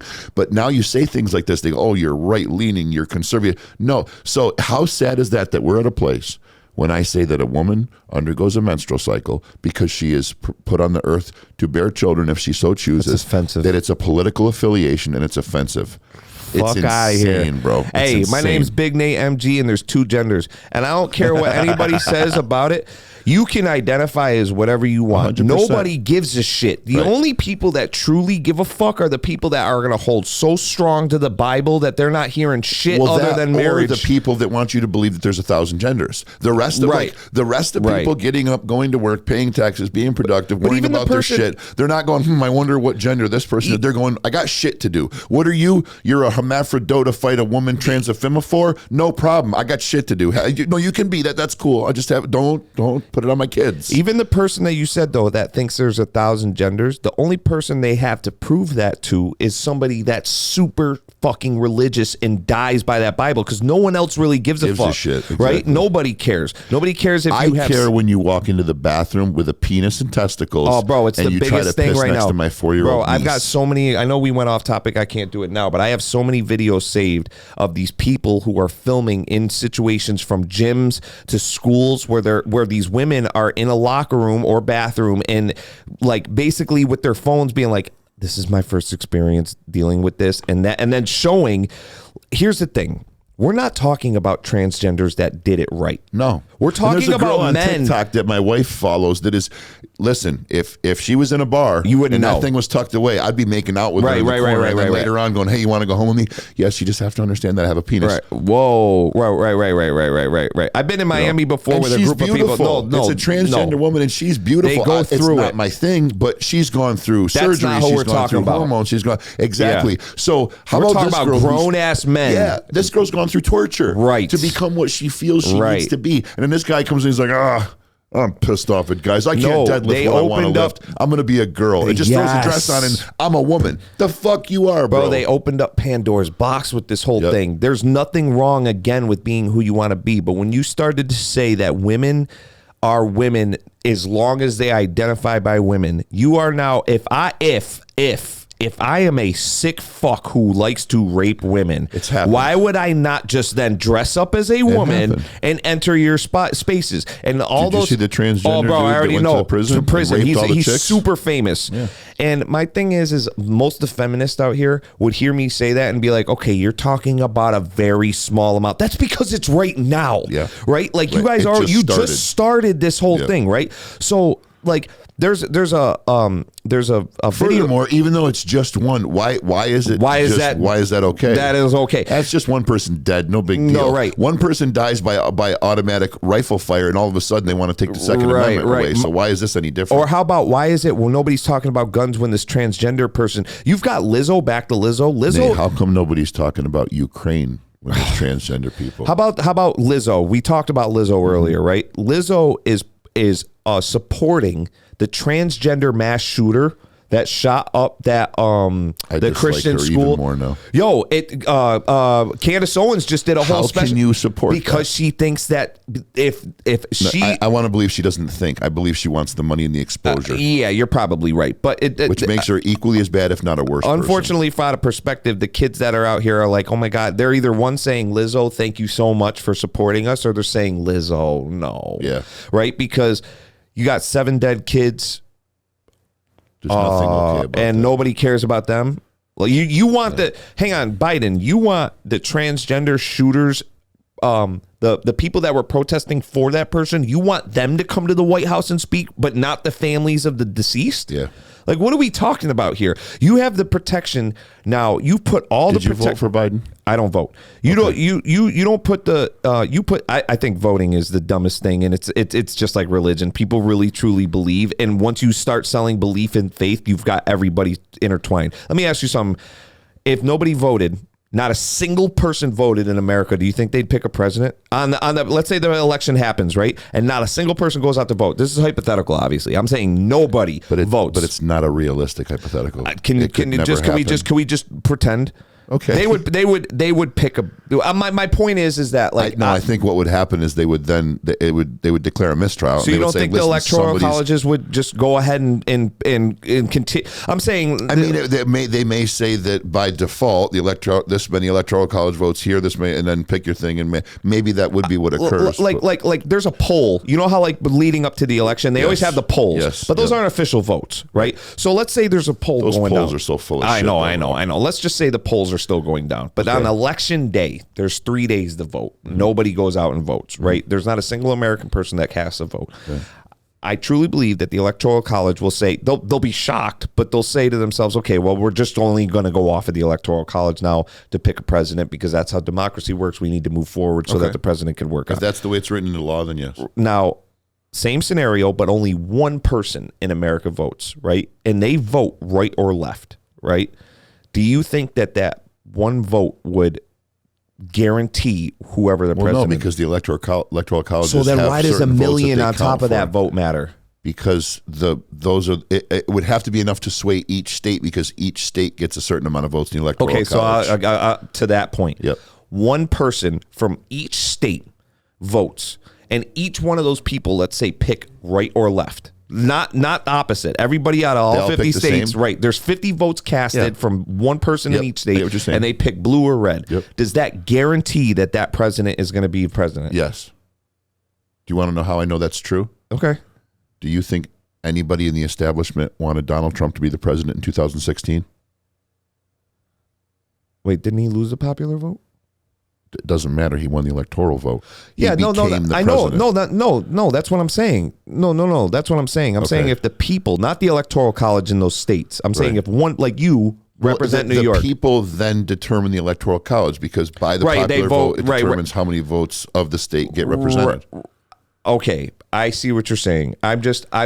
Your implication, correct me if I'm wrong. It's a was that hypothetical your and a hypothetical. Your vote doesn't matter because it's going to be what it's going to be anyways. Was that kind of the point you were making? I feel like it's more of a faith thing because it gets us all to think that we're involved. I used to believe that in this same building downstairs in front of the waiting room TV when my dealership was here. When Donald Trump won the election and was inaugurated, I cried. Not because of my love for Donald Trump, because I finally was able to believe in the American voting. Did you vote for Trump? I did. I voted Do you for think- Donald Trump. Did you get a sense of like My vote matters. Yeah. Yes, because I knew, Nate, you really think the establishment wanted to? They did everything When I was their in the power military- not to have him be the president. and I can't speak on to that one because I think it's one of the most unique presidencies that we've ever had. I can't agree with you more. So that's exactly my point. So my point was this: Donald Trump, the media laughed him. Okay, Rosie O'Donnell, George Clooney, these people said, if Donald Trump wins the presidency, I'll leave the country. How's that? The elites were so convinced that their buddies had it licked, that it was rigged. There's no way Trump was going to win. And here's what I believe happened.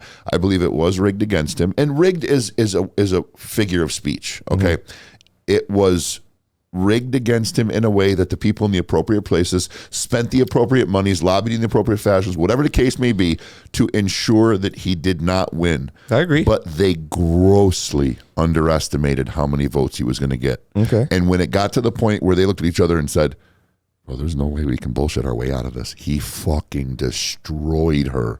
And they felt like, this is what I believe they did. I believe you're right for the majority of history, and I believe you're right for this most recent election, but I believe that was a blip on the radar where they got a little lazy and underestimated how many votes he would get, and they went, there's no way we can bullshit our way out of this one. We got to give this 4 years to him, but you bet your bottom dollar he ain't going to be the president again. That's just how I feel. It could sounds correct. I think when I look back at it, what's the strongest thing that any organization has ever used to manipulate or move people? It's faith. Emotion, It's faith. you know, and if you have the idea that you have a president and it's a close battle, right? Yep. 49% to 51%. So you're telling me for the next 4 years, this is the best system we have. For the next 4 years, the 49% that voted against that person is just going to be like, oh, you know what? We lost. Mr. President. No, you divided us right off at the beginning from the Brit. I think Ronald Reagan was the only president that had like a 90% landslide, where like he had like 92% of the country. It was Nixon or Reagan, one of the two.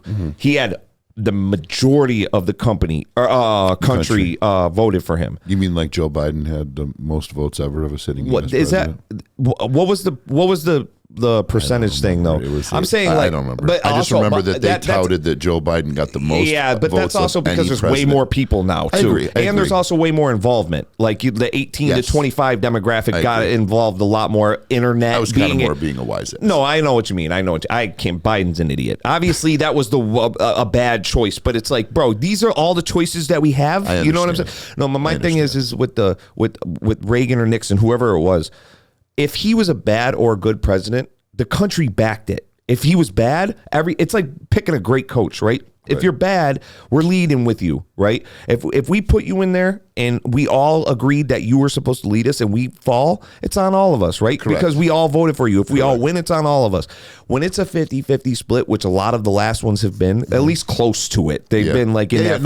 I know exactly what you're saying. Half the country is It's not like battling 70-30. the other half Because- for 4 years. And here's where I think the malfunction is. I think it's exactly that. It's the Democratic candidate wins or the Republican candidate wins, and there's no speech that says, okay, so here's the deal. Democrats, I know that you didn't vote Yes, for me. it just becomes red versus blue. Right, but listen, I think a good speech could go something like this. I know you didn't vote for me, but you're an American and I'm an American, and I'm going to show you in these next 4 years that I'm willing to listen to you. Right. I want to call Chuck Schumer, Nancy Pelosi, Alexandria Ocasio-Cortez, Ilhan Omar, and rattle off the most popular names in their party. I want you guys to meet me in my office tomorrow. Yep. I want to talk about what we can do to get some people on your side a little happier. Right. And to my Republicans, I appreciate every vote I got from you. Right. Here's what you need to understand. Right. I'm not flipping sides. That's a real I'm leader. trying to bring exactly. That's not none of Exactly. these guys. I'm gonna be honest with you. You know, And still, you got to still fulfill your campaign you know promises. that term alpha, right? Of course. And how many? Everybody loves to tattoo it on my forehead. Bro, they're all betas. All these men are betas. All all these dudes in politics and stuff like that, they're other spineless. I'm talking about we people. talked about a word earlier in the episode that we could use to refer to them that's commonly used in the black community. Niggas. Bitch ass. Bitch ass nigga. Yeah, punk ass white boys. Word to me. Word to me. I'm saying, I don't know how it was back in the 1700s, but, George Washington being our first president was the leader of our military. Yeah, he stood on the front of the boat, crossed the Delaware, and I think that there's something to say about how far we've gotten from that. But look at the great leaders. Lincoln took a bullet to the head. JFK took a bullet to the head. I think that there's got to be something that I think Bush was the first president that had not had true military experience. He went AWOL or something from George training the son, yeah. And then it's like after that, it's been like, oh well, no military experience. When the only thing you really have all control over is the fucking military. Commander-in-chief. And I just don't understand. When Trump was in office, I was actually at TIP. During the elections, TIP was just about to close down, and I had gotten in a lot of very bad arguments there. Yeah. And I used to say, like, I don't think Trump should not be president, but why not just be a financial advisor? Right. Or why not be like something to do with money that like the gas and all this economic stuff that you have?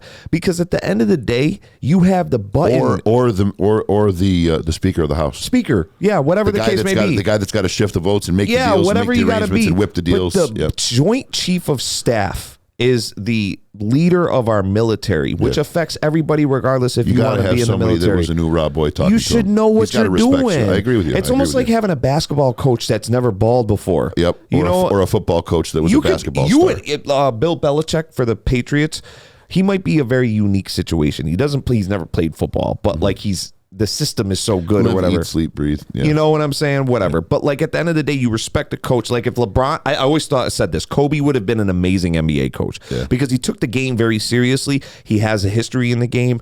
Therefore, I think the players he would have coached would have at least had an open respect for him for what he's leading him into, and we don't have that anymore. Right. And I just feel like that's another reason I don't see the point in me voting, because I wouldn't tell young kids don't vote. I never said that. I don't ever say don't vote. I always ask that question hypothetically. Do you think if one person voted, they would go with that one person? You know what I think? I think that if all the people that feel the way that you feel would vote, then we would have those 70-30 landslides. But we don't have anybody. I don't have anybody to vote on. But I think it's a responsibility as an American. That's how I feel. It's I signed the military paperwork and when I did that day, I was like, well, you guys owe me forever, right? So like at the end of the day, like when we talk about American duty, like then we should be like China, and then when you turn 18 as a man, you should join the military. I agree. So I feel like that there should be certain obligations that you have to the country. Either you need to be in public service in some fashion. I don't think you should command everybody to go risk their lives. I think that should be a choice because of the same reason that we had a conversation earlier. You don't want to be side by side with somebody that's got to have your back that don't want to be Absolutely. there. Right? So I know. But you should have some sort of civic duty towards the federal government, and I think that. And I want to end on this, and feel free to rebuttal because I'm not just I'm not taking the stage here. We do got to wrap it up, but the bottom line is I feel like there's so many people that my vote doesn't count. I don't pay attention. They don't bother. You're exactly right. We should have those landslide victories, but we're not going to unless somebody other than the committed 50-50 from each side, unless other people start participating and saying, you know what? I'm an American. I want to bitch about Kaepernick kneeling. I want to support Kaepernick kneeling. I want to bitch about Black Lives Matter. I want to support Black. I want to do all the talk, but I don't want to do a little research and listen to a few debates and walk the walk and then go place my vote. Then shut the fuck up and quit your bitching. That's typically why I don't vote, and I also don't usually get involved until someone asks me. Understood. So like, I typically don't speak on any type of Democratic, Republic, liberal side of things. I'll only say you're telling me that the best options we have are a combined two people that are 150 years old and fucking like why is it that you have to be Why is it you have to be a minimum of 35, but there's no age cap? Right. Right? Like Donald Trump might be the best choice out of the choices that we have, but how well does he relate to the 18-year-old How well does it population? set? Yeah. You know what I'm saying? And these are the kids that were 18 to 25 is the biggest missing demographic of voting. I agree. Right? That's because they have nobody to relate to. I think what needs to be done is I think a guy that is a seasoned politician needs to pick a young vice president that can speak to Get those up there. people. JFK was 100%. obviously one of the most loved presidents as far He as was like one the of the people youngest. go, and he was one of the youngest. Yeah. I think Bill Clinton, like he wasn't that young, but like he acted young. Yes. You know what I'm saying? But he was younger too. He was Obama, same thing. Obama was a little He's bit also younger. the only one that got caught with a cigar in a girl's pussy too. So. Who's that? Clinton. Clinton. Yeah, he's like us. He's like a normal person. It's He's like a normal You know human why being. guys like that? Because they saw it and they were like, "Bro, identified with it. you're a real guy. Yep. All right, you're not fucking just some made up fucking character." You did what we all would have done if we were in that same office. Exactly. Shout outs to Monica. She changed everything. More than me. 100%. I wonder if she's still kicking. I don't know. You got an OnlyFans, Monica? Shout it out. All right, listen, man. Excellent conversation. Absolutely. Big Nate You gotta have me MG back. from Raw Breed. Oh, you're coming back. You're going to be a We didn't regular, even bro. Don't have worry. those bullet We got a points. whole whiteboard to get through. So where can they check you out, bro? Oh, man, listen, you could Google me. Big Nate MG. And before you even ask, the M and G are like the Wheezy F baby. Got it. Just changes up. So we're gonna more see girls, more whatever. I watched you open up for Fabulous at the Landmark. We're going to see you open up for Ashanti coming up here pretty soon. Guys, he's the real deal professional recording artist right here in the studio with some big time opinions, laying down some serious knowledge, getting into a discussion that most people won't go. And I appreciate you for that. I love you for it, bro. Thank you for being on Man of the Free. Ruben, as always, thank you, sir. Ruben, shout outs to Ruben, the silent partner. And that's Man of the Free signing off. All right, man. That was a good one. We Good just went fucking like show, bro. 3 hours. Might even be more than that.